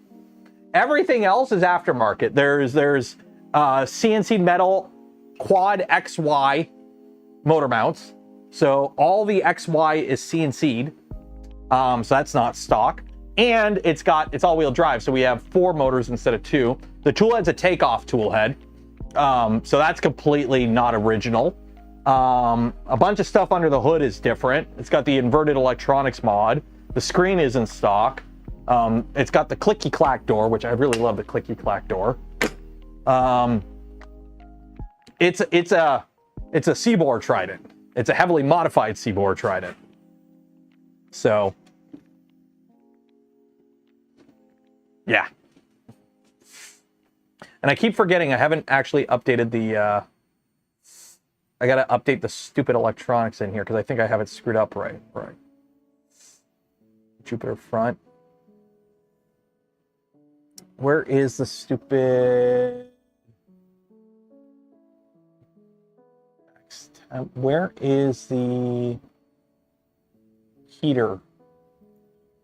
I gotta tell it the heater wattage, and I don't think I have it set properly. I can't remember if I will. I mean, it's holding temp. It's holding temp, so it's not too concerned.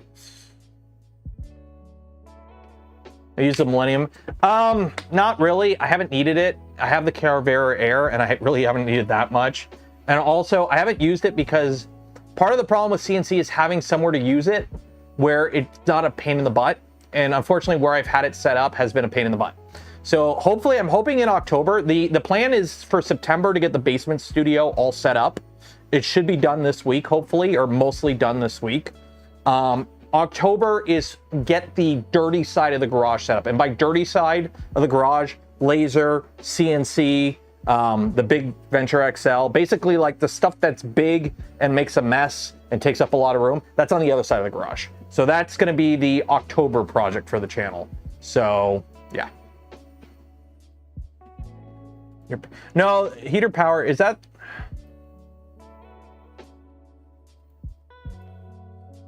Well, it's commented at 120. Okay, well. No, I thought you had to like tell it the wattage, and I didn't know if I actually had that set correctly.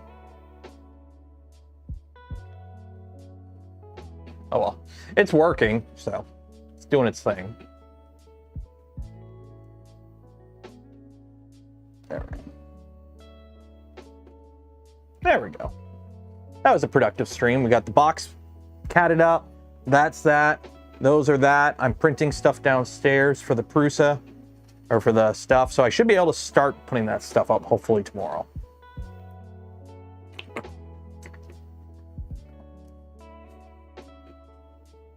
So we have 40 minutes left in the stream here. What do you guys want to do? Is there anything you want me to look at? Or are we just gonna...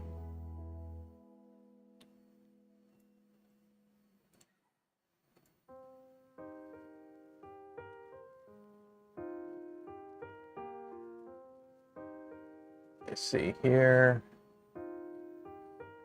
And then don't forget, we will be doing the draw at the end of stream. If you have not entered for your chance to win some POLYMAKER filament, link in the video description. Enter for your chance. Go down, do that now before you forget. While you're down there, don't forget to like the smash button, ring the bell, subscribe if you're not subscribed, and set up all your notifications and whatnot, because YouTube is doing YouTube stuff like normal. And if you want to help support the channel, the content I create, and the things I do, consider becoming a channel member, Patreon supporter, or if you're really cool, gifting memberships to others. Every month we do members only streams, and you get videos a day or two early. So next week, you know, it's 3D Printopia, there will be a member stream, probably on the Wednesday. So Wednesday we'll do a members only stream, and yeah. And then there will be a video this weekend as well. I made a fun little video on the Twitch channel. Follow me on Twitch, Nero3D on Twitch. I've been streaming on Twitch on the days I don't normally do stuff on the YouTube channel, and it's been fun. It's been fun. It's a lot more relaxed, a lot less trying to do stuff, more just having fun, hanging out, and yeah, it's fun. We might do some community. I gotta do community gaming. I keep saying I want to do some community game stuff where we play like some multiplayer games with like the Discord crew and whatnot. So we might do that on the Twitch soon as well. So follow me on Twitch. It's Nero3D on Twitch. So. And I believe I have it linked below or in the on the Discord, because I did update the Discord channels as well. So in the Discord, we have the Canuck creator live stream and channel. But then I've also added the Nero3D Twitch side project channel. So when I go live on Twitch, if we're just doing a faffing about stream, just having fun, I'll at everyone in this channel. If you don't want to be alerted when I go live on Twitch for just a hangout stream, or just like a side project, like, if you don't care, just mute this channel, because that's where I'll do the alerts. But if I am doing something on Twitch that I think the main channel, like the YouTube folks, would be interested in, I'll do it in the normal channel for the alerts. Because I know when I was doing the gaming stuff on Twitch a while ago, people didn't like the alerts. So all Twitch side project alerts will take place in this channel. So just mute it if you don't want those alerts. Why do I have an @ in the Voron Discord? Do I got to ban someone in the Voron Discord? No. Good. So.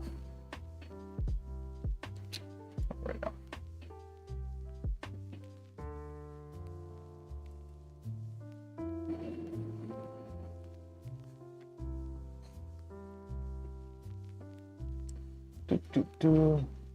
There we go.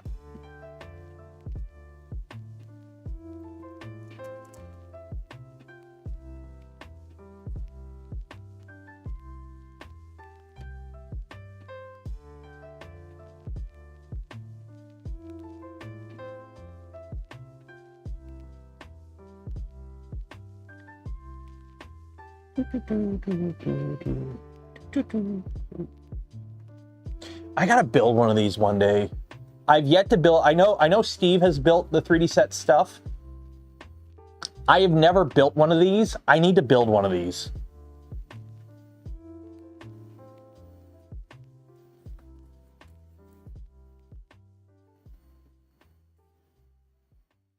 To get back to the dirt and bring something truly unstoppable.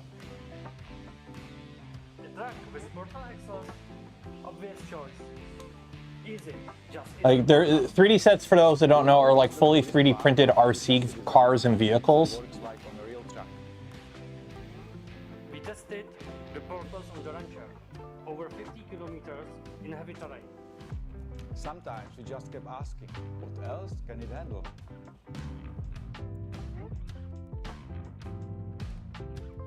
Oh yeah. Oh, It's fully functional. it dumps. It tilts in all 3 directions. It poops. And there is one more thing. 4 wheels are cool, but 6. That's next. Oh, level. heck yeah. We can wait to see what community creates with Moxter. Okay. Yeah, I want to build one of these. You are gonna love it. Even building it is fun.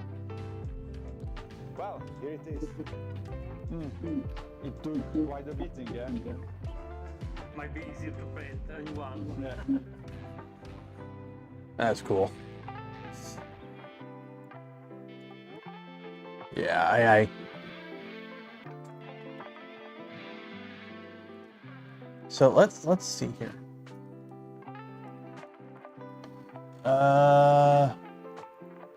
So let's see here.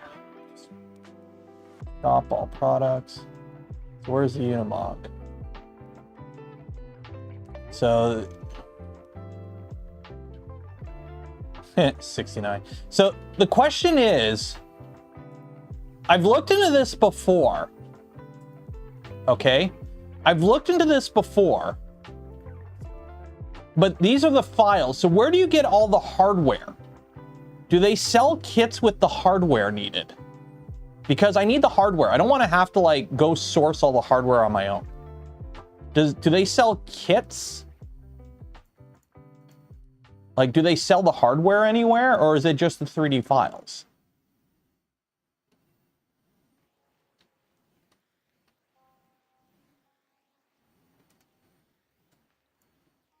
So if I wanted to build this, like, there's the files.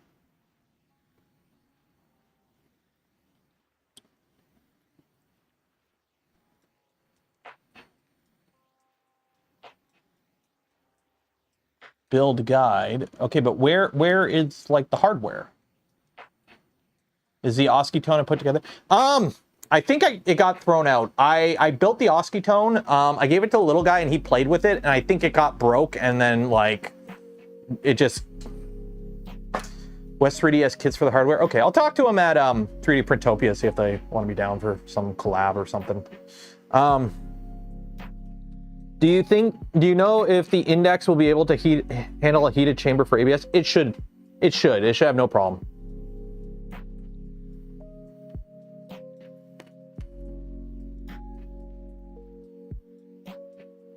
Link in the description in their base. There was a link that I missed?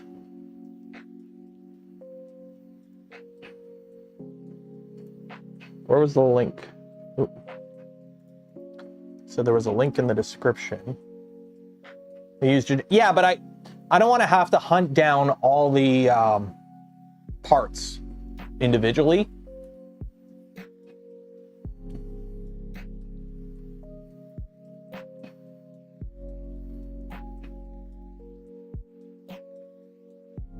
RC printer sites. Okay. Well, if West 3D does it, I'll talk to them. I'll see if like if one of the businesses that we kind of commonly associate with 3D printing would be down for like doing a collab or a sponsor or something, and then we can promote them as well while we build it, right? Because I like to try and promote companies that are in our little bubble as much as I can, instead of just, you know, generic AliExpress affiliate shit, right? I'd rather go, hey, go to West 3D, these guys are awesome, buy the kit there, instead of like, yeah, I just bought a bunch of random shit on AliExpress. Like, I'd rather do it that way.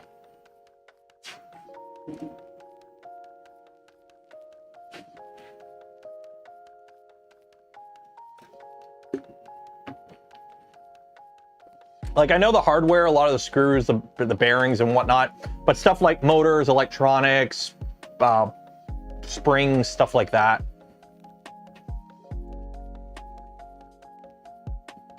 Does Prusa go? Yep, Prusa will be at 3D Printopia. The giant Gundam that I built will be there. That's it. If you're wondering, if you're wondering where the giant Gundam is going to be at, because I'm bringing this guy to 3D Printopia,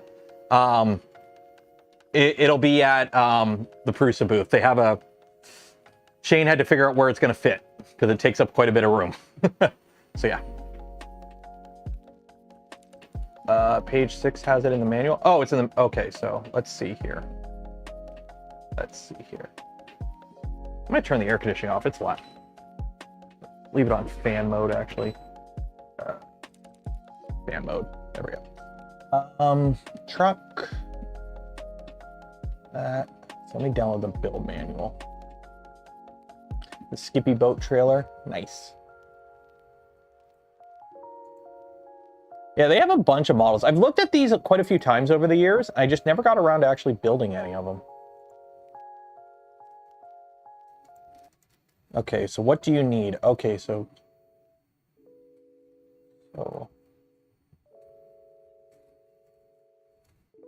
yeah, so you need a bunch of screws. Yeah.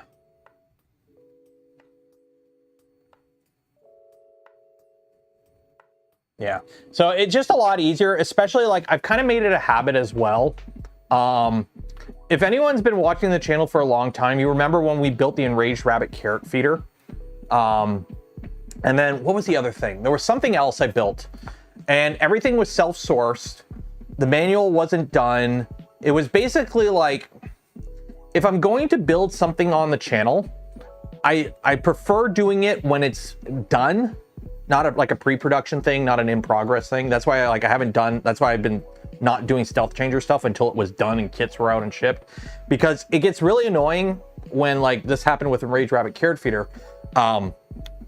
Basically the start of every part of the stream was undoing stuff I did on the last stream, because like the manual was updated and I got into dead ends a couple times. So because a lot of people follow the build streams as guides, it's nice to have like, oh, hey, if you're following along, buy this kit, use this instructions, boom, you have final product that works, right? Instead of, oh, you know, this AliExpress store has this gearing, but make sure you buy these ones from, it gets annoying. It gets kind of annoying.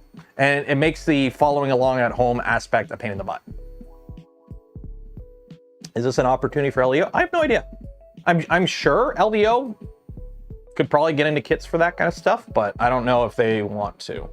It's up to them. I don't speak on their behalf at all. But yeah, they have quite a few different kits. Like, you got accessories, you got the mini 4x4. This one's pretty cool. This one I kind of like. It's a little boat.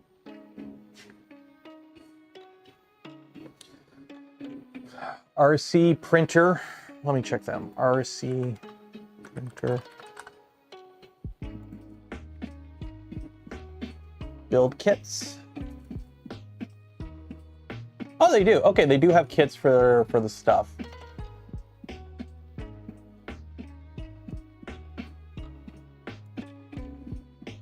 Fastener bearing, everything. So it'd be $87 for everything here. And then the files. Because I'll be honest, I like the look of the mini 4x4.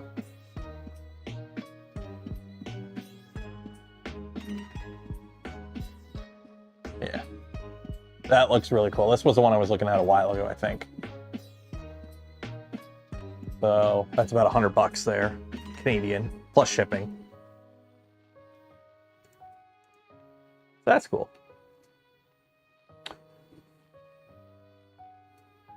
Stealth. Well, we're not going to be using the stealth changer top hat.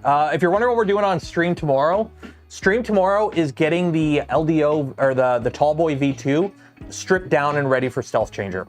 So that's what we're doing on stream tomorrow. The LDO V2 that I have is being stripped down for, or not, it's not an LDO. The Tallboy V2 is getting stripped down and ready for stealth changer tomorrow. That's what we're doing on stream. It'll be a fun little hangout stream.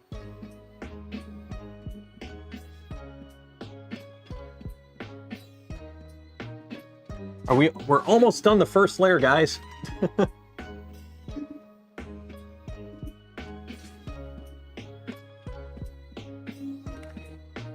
Am I approaching? I have a kit. I have an LDO kit, and then I am using hot ends from a company that hasn't released them yet, but they should be announcing them soon because I'm picking them up at 3D Printopia next week. So I'll be using those, which will be good because that'll give me some content for the Venture XL because I'm putting those hot ends in the Venture XL as well. So, Tallboy is a 400 millimeter V2. It's about 400 mil on the Z. And then what I might, because the thing is, the reason I'm using Tallboy is this shelf over here. Okay. Tallboy is about 2 inch, it comes up to about here on the shelf. And this is where the printer lives. I want to want it in the garage because I want to be able to print ABS with it. So, the idea is use Tallboy and just sacrifice Z, just sacrifice print height. And that way I can use the printer already as is. I don't need to put a top hat on it. So it's 400 millimeters of Z and it's 330 by 330, although it's got a 300 bed on it because nobody makes a 330 bed. I'm not gonna go spend money on a bed for an extra inch. I'm not that concerned. I'll use it for purge or poop bucket or something. Anyways, long story short, I'll just knock it down to 300 on the Z and then just use the rest of the frame as a built-in top hat, essentially. That's kind of the plan. So just whatever amount of Z we end up getting is however much Z we end up getting, essentially, with it. Because if I need to print stuff tall, I have a Venture XL that'll do 600. It's a 600 millimeter cube. I can print big stuff on that if I need to print big stuff. So.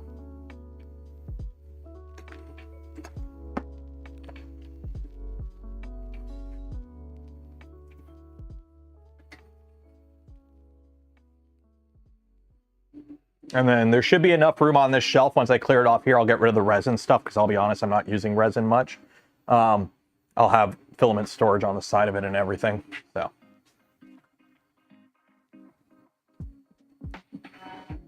Have I got a camera I can put in the printer behind me?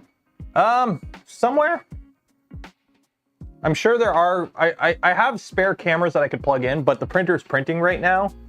And I have to get into the electronics bay from inside the printer to plug in a camera. So for now, it will just be like this. Although, actually, what I want to do, shoot. We're going to cheat a bit. How strong is this magnet? You know what? We'll just do this. Just do this. It's going to be a bit of a mess. I want to see how hot the chamber is getting. So, little piece of VHB. Look at it go. Slow first layer, but that second layer is just going.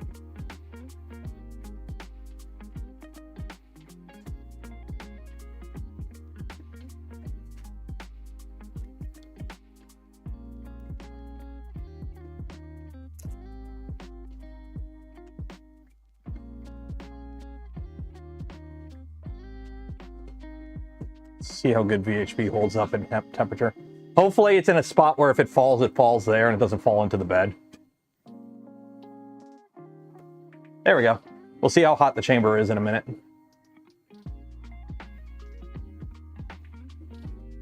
How fast is that moving?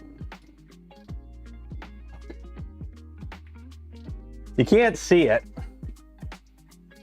One second. Let me find a piece of tape. One second. One second.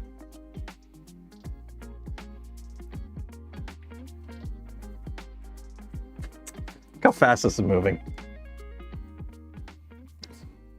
Well, it's doing infill, so it's just continuous, but it's moving.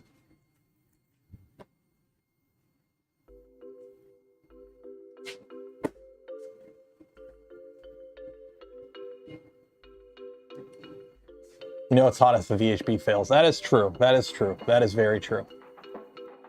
Say index. What about index? I've got a Trident downstairs that will be getting index. I've got a Trident specifically put away that will be getting index. Just needed to, you know, actually be released.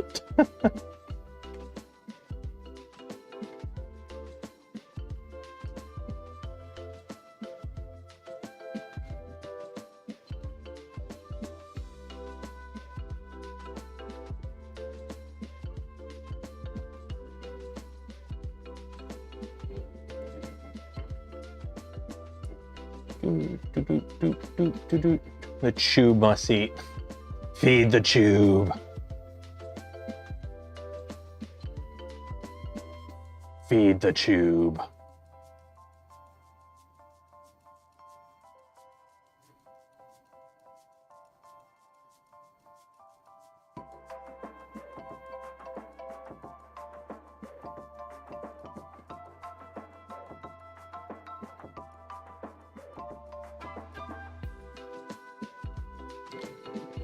Index build should be fun. It should be, and the thing is, I don't think it'd even be that hard of a build because the tool head is a pre-assembled thing.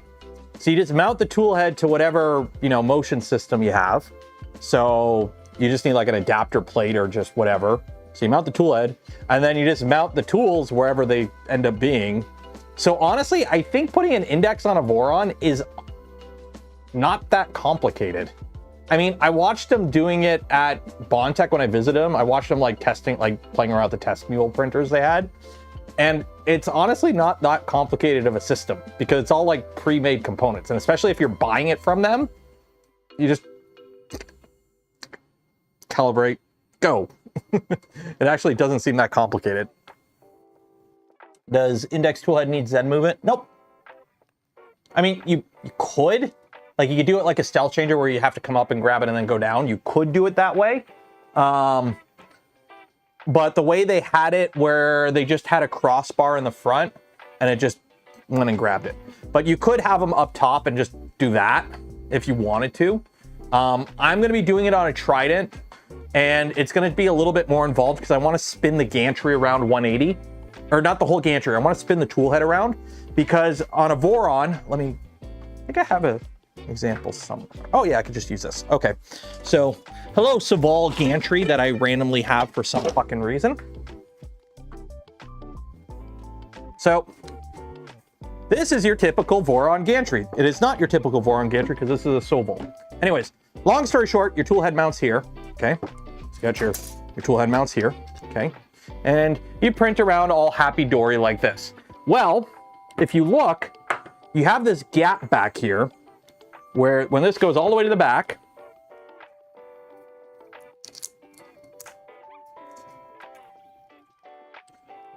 this goes all the way to the back. See this gap here? What I want to do is basically reverse the tool head so that it grabs from its behind and put all my index tool heads back here. That way I'm feeding filament from the back of the printer too, and the front is all open. So what I need to do is, I don't think we can just take the X rail and just flip it 180. I don't think you can do that because belts, this belt, if you look here, comes in here where there's no room for it back here. So if you flip it 180, you'd have to like hollow out the XY joint for the belt.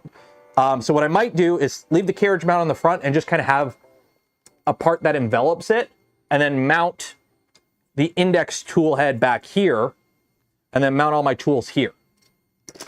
So that way all the tools are back here in this little dead zone, okay? You will lose some print volume. You will lose some print volume on the X You shouldn't lose any on the Y.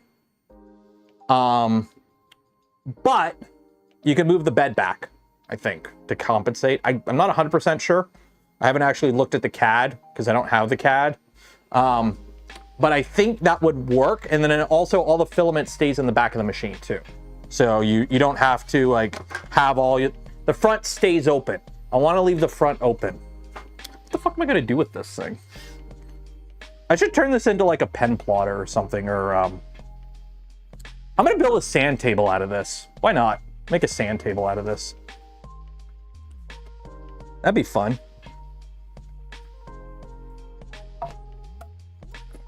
I mean, it's a fully assembled Core XY motion system. I might as well use it for something. It's just been floating around my... Remember when I got the Saval SV08 and I had all, like, I got the Lemon? Nobody else who got a pre-production unit for, like, all the content creators, I got a freaking Lemon that had, like, the probe wasn't working, the pin was too short, they crunched some wires, one of the frames was incorrectly assembled. Like, I got the Lemon one. So because I got the Lemon one, instead of sending me the replacement longer pin, they just sent me a whole new gantry.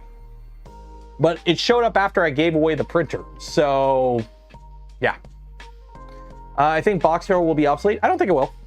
Box turtle, I'm putting a box turtle on my Venture XL, for example, for filament rollover. That way I can load it up with a crap ton of just 1 kilogram spools and it'll just keep going. Box turtle will be great for adding to any printer that just has a single tool head that you want to add multi-material to. Index does not make tool changers obsolete. It doesn't make single nozzle MMU systems obsolete. It doesn't do any of that. It's its own thing that, yes, it probably will take market share from other systems, but I don't think it'll be killing other systems because it doesn't do... I was going to put a Venture XL, I was going to put an Index on the Venture XL and be dumb and load 20 spools of filament on it. Just have like, I think we figured out we could put like 26 tools on it, okay? Even more if you double stack them in the Z. The problem is they're not ultra high flow hot ends, and it's a 600 millimeter cubed printer. That's a long time for even a fast tool changer to do a multicolor print. So, yeah. Will the SV08 Core XY gantry fit inside a Prusa enclosure? Which Prusa enclosure? Hopefully that clears. Is that going to hit? No, that's not going to hit. What Prusa enclosure? I got a couple of Prusa enclosures.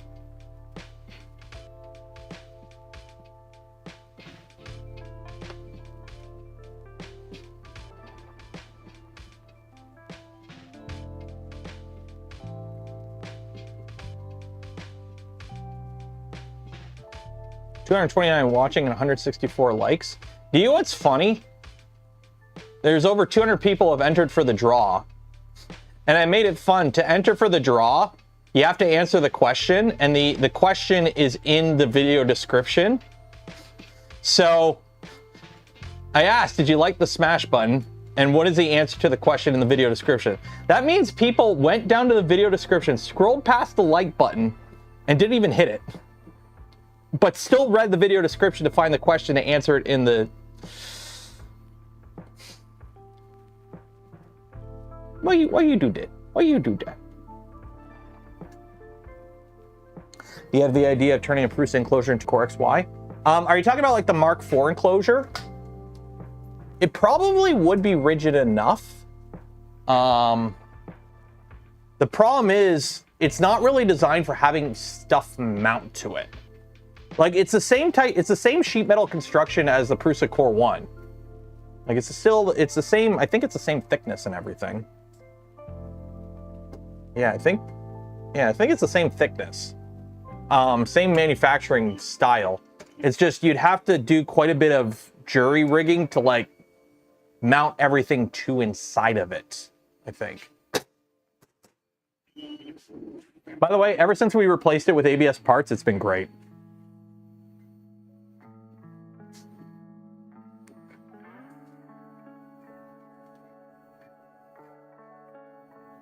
So an open source sand thing? I mean, all you do is you just take, it's not hard to make a sand thing. All you need is you need a motion system, an XY motion system. It could be linear, it could be core XY, it could be whatever, okay? All you do is just have this mounted underneath a piece of plexiglass in a frame so the sand doesn't get everywhere. You put sand in it, and all the tool head has to do is literally have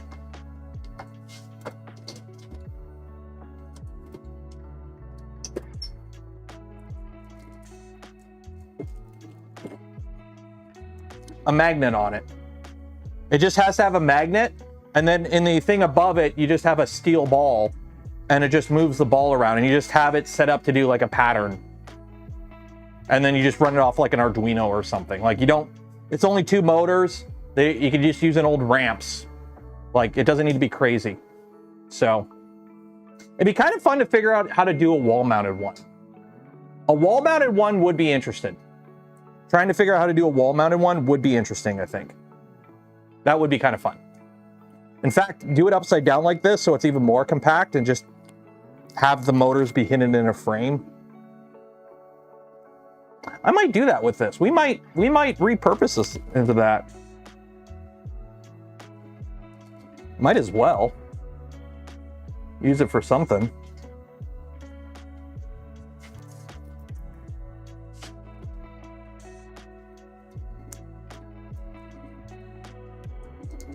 Can you do a wall-mounted sand table? That would be kind of fun to have this mounted on the wall and do something.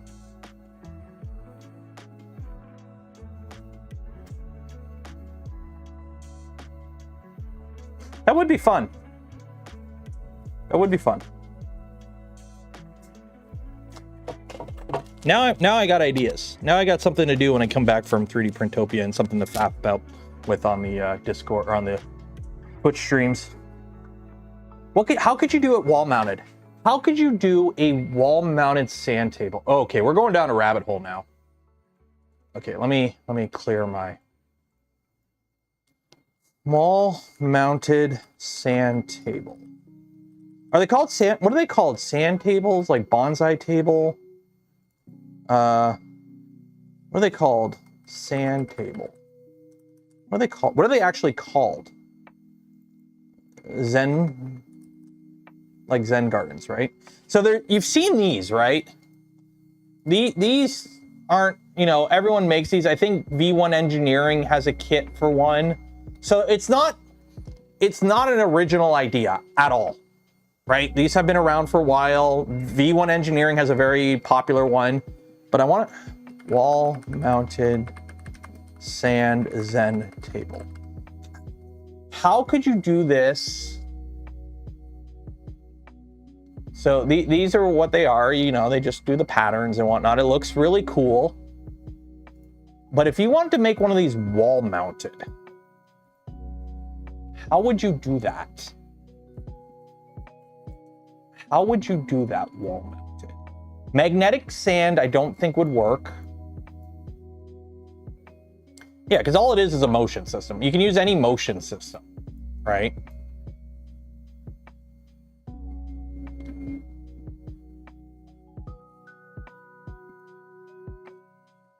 Sand to the bottom. Well, that's what I'm thinking. Like, if you do magnetic sand,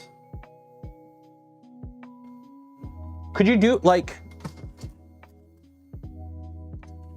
so you know these magnets, like the magnets that we use for printer beds. So could you put this with a magnetic sand? So that magnetic sand, but I don't think it would be enough material. Because something like this, having something like this on the background in the studio, like hanging up in the background, would be kind of cool. Like have it on the wall. Like the only thing I could think of is if you use like magnetic sand.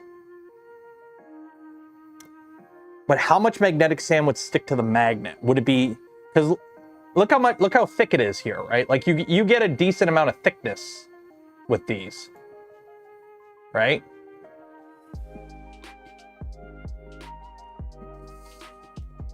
How do you move the ball? Just a stronger magnet. The ball would just be a much stronger, but the thing is, as it moves around, it would probably fill back in really quickly too. Ooh, I gotta really clean that light. That's a big spider. Ooh. Oh, you're not that big. You're not that big. You're just eating well. Look at all the dead bugs.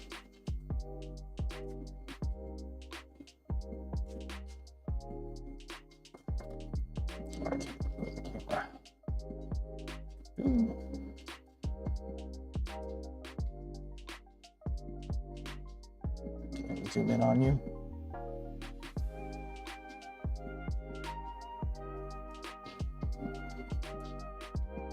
You see it, you can see all his food. He's up in there. He's in the darkness. You can't see him. He's up in there. Anyways. The joy of garage studios, eh?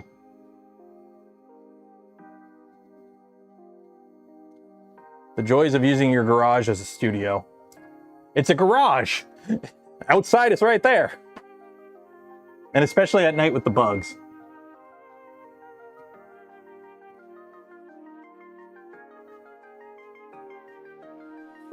And a cool gadget, Jack. So yeah, I'm trying to figure out okay, so we have a Core XY motion system, and I wanted to do art. It would be really fun to have something that spells out your name if you donate on the channel.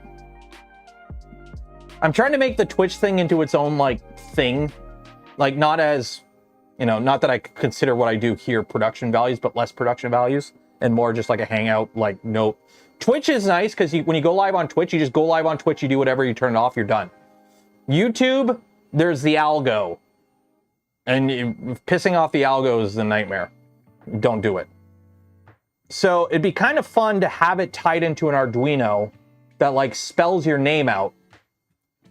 Or a message or something if you go live. Light paint is an option. You could do that. I could do like paint it with like, you know how certain paints, when you hit them with a light or a laser, they glow for a little bit. I could do that. Glow in the dark panel with a UV LED on a motion system. Yeah, that could work. Glow in the dark panel with UV. That could work. That could work.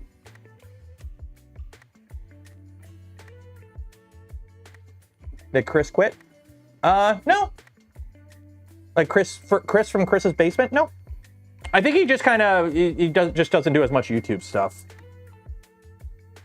Like, last I talked to him, he was still like doing this kind of stuff. It's just not so much the YouTube. The YouTube algo for this kind of content creator, like what I do, you notice how Joel does like a lot of stuff like going to interviews and like, it's the market demands have changed and the whole like, nobody builds printers anymore. Nobody's modifying printers and, you know, doing like hacks to their enders like they used to. It's the 3D printing market is look at shiny thing I made, buy it, affiliate link description, right? It's, the market has changed, which is why I'm trying to change stuff.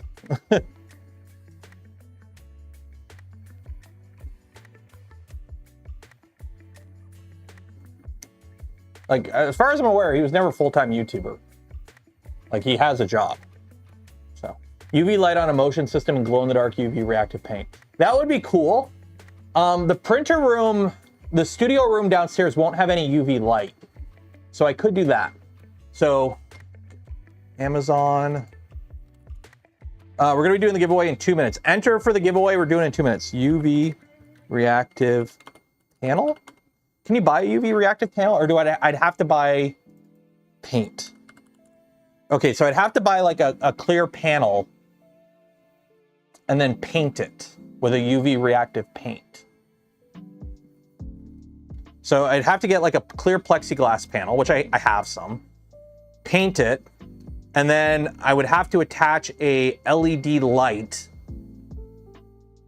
a UV LED light to that, and have it shine up, and so it would shine light, and you could have it on a switch to turn it on and off, so it could like spell out names and stuff.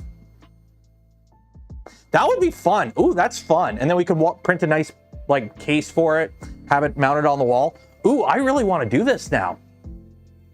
And if any other content creators steal this idea, I'm coming for you. I'm coming for you.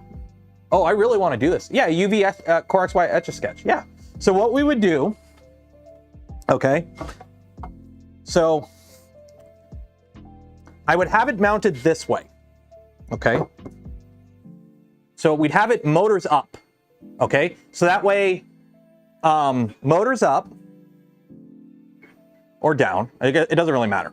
So motors up, motors down, whatever. Okay. But motors facing outward. And then there'd be like a bottom box here where you'd have all the electronics. Okay. So all the electronics would be in here.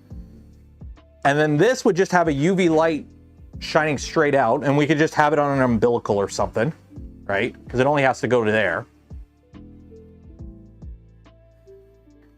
Ooh. It's a tank. And then we just put it in a box, have the UV light shining forward, and then we just put Clipper on it.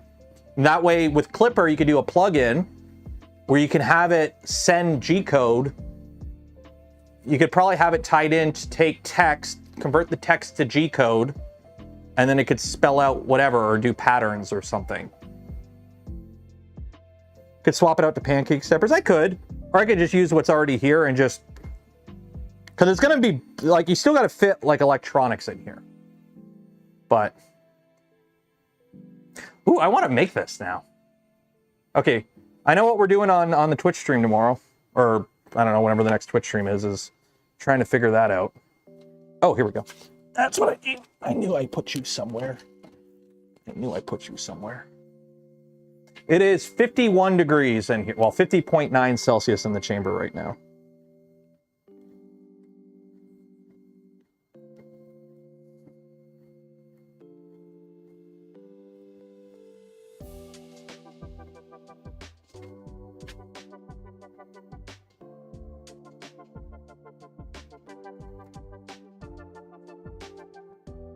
Tube.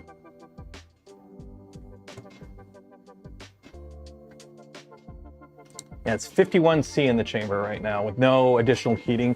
We still have to fix the Nevermore in here. I don't have a air circulation system. CLI Prusa Slicer. Yeah, I'm sure. Yeah, because UV laser. Yeah. Like you can get, there's tons of UV laser lights. There's tons of little UV laser lights. Use UV flashlight. UV LED diode. I mean, just use a freaking UV LED diode and a little 3D printed thing to direct it. Like, it wouldn't be that hard. Ooh, I like this idea now. I like this idea. And I could get PCBWay. This is totally something PCBWay would be down for. So I just need some UV reactive paint. UV reactive paint.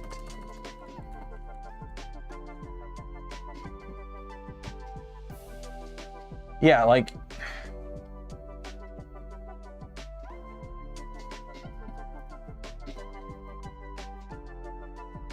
yeah, I'm sure there's like actual like bulk UV reactive acrylic. Yeah. Like something like this. So you just paint it and then it's just UV reactive. Because you would paint it to a piece of plexiglass so that on the outside it's just clear plexiglass, right? So you don't have to worry about it like getting scratched or whatever.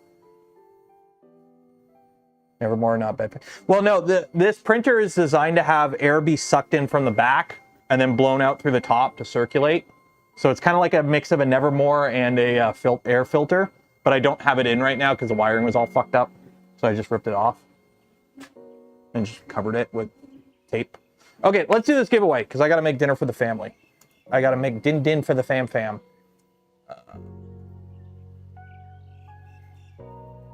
Angus did something on Maker's Muse. No, I thought I had an original idea.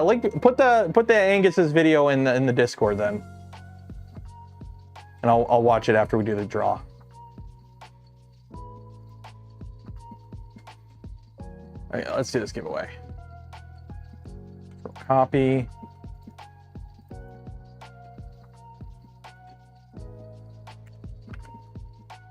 File. Save. Okay, and open up marbles.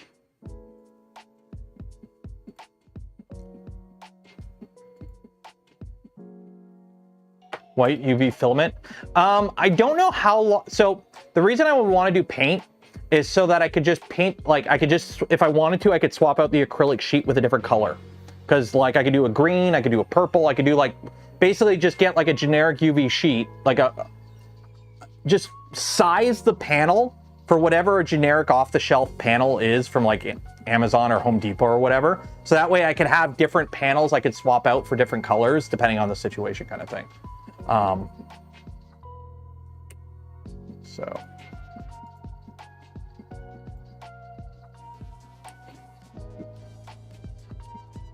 Okay. Season 3. Season 63. Wow. Okay, so add names, clear, open. So we got 226 people, random, bots. Like stuff made here. Oh no, he's stuff made here. There's no overlap there. I got no in with stuff made here. I mean, this shouldn't be too hard of a thing. It's just a motion system. And, yeah, it shouldn't be too hard. Okay, so how this works, if you win, you get a spool of filament from POLYMAKER, along with a, yeah, if you win, you get a spool of filament from POLYMAKER. But if I pick your ball and you win, you're the luckiest ball in the world. This ball right here. James Muirhead, if you win, you also get a free hat. Good luck. UV stick in vinyl glows great. You can get it in craft store. Can you see through it though? Because the thing is, the UV LED is going to be on the other side of the panel. So you're not going to see the UV LED. Because I don't want people to get accidentally like blinded or anything like that either. So it has to, whatever reacts to UV has to bleed through. That's why I was thinking paint. But if UV vinyl reacts and bleeds through, that'll work. Sam is in the lead. Go Sam. Oh, snipe.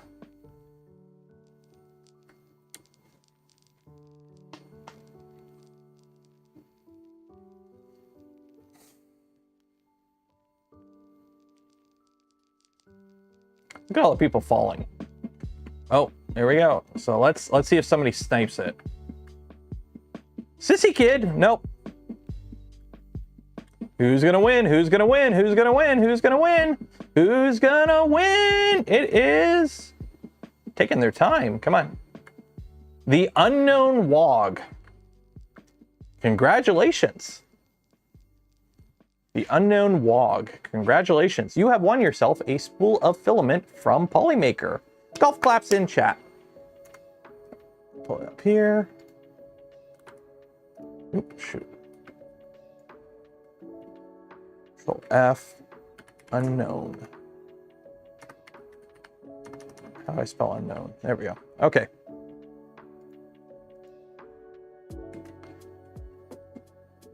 Okay, so you will get an email from me after the stream ends with information on how to collect your filament from POLYMAKER. Congratulations.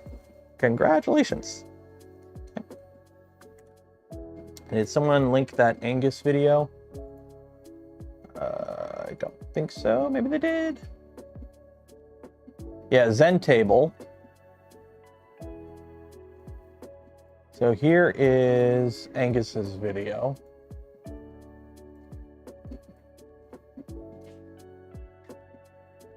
Visualizing mechanically complex using UV LED. 7 months ago. Oh, shoot. I hate how sometimes YouTube takes forever to load.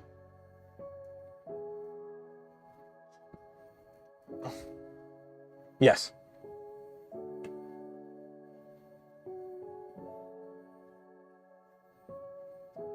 Okay, come on, YouTube. I have 1 gig up, 1 gig down, and you can't load a freaking video, YouTube. What the heck?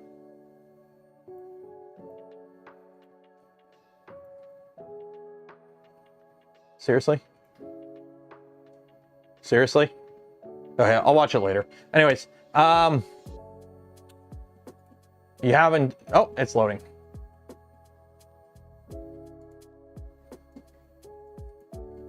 Okay, so what is the panel you used? So he's just showing different motion system stuff. So he's got this like, he doesn't link the material. Okay, I'll watch the video and see. So yeah, see how it does this? Basically, I want to do this, but automate it. And hopefully it lasts a bit longer. Like I would want it to at least be legible for like at least a minute kind of thing.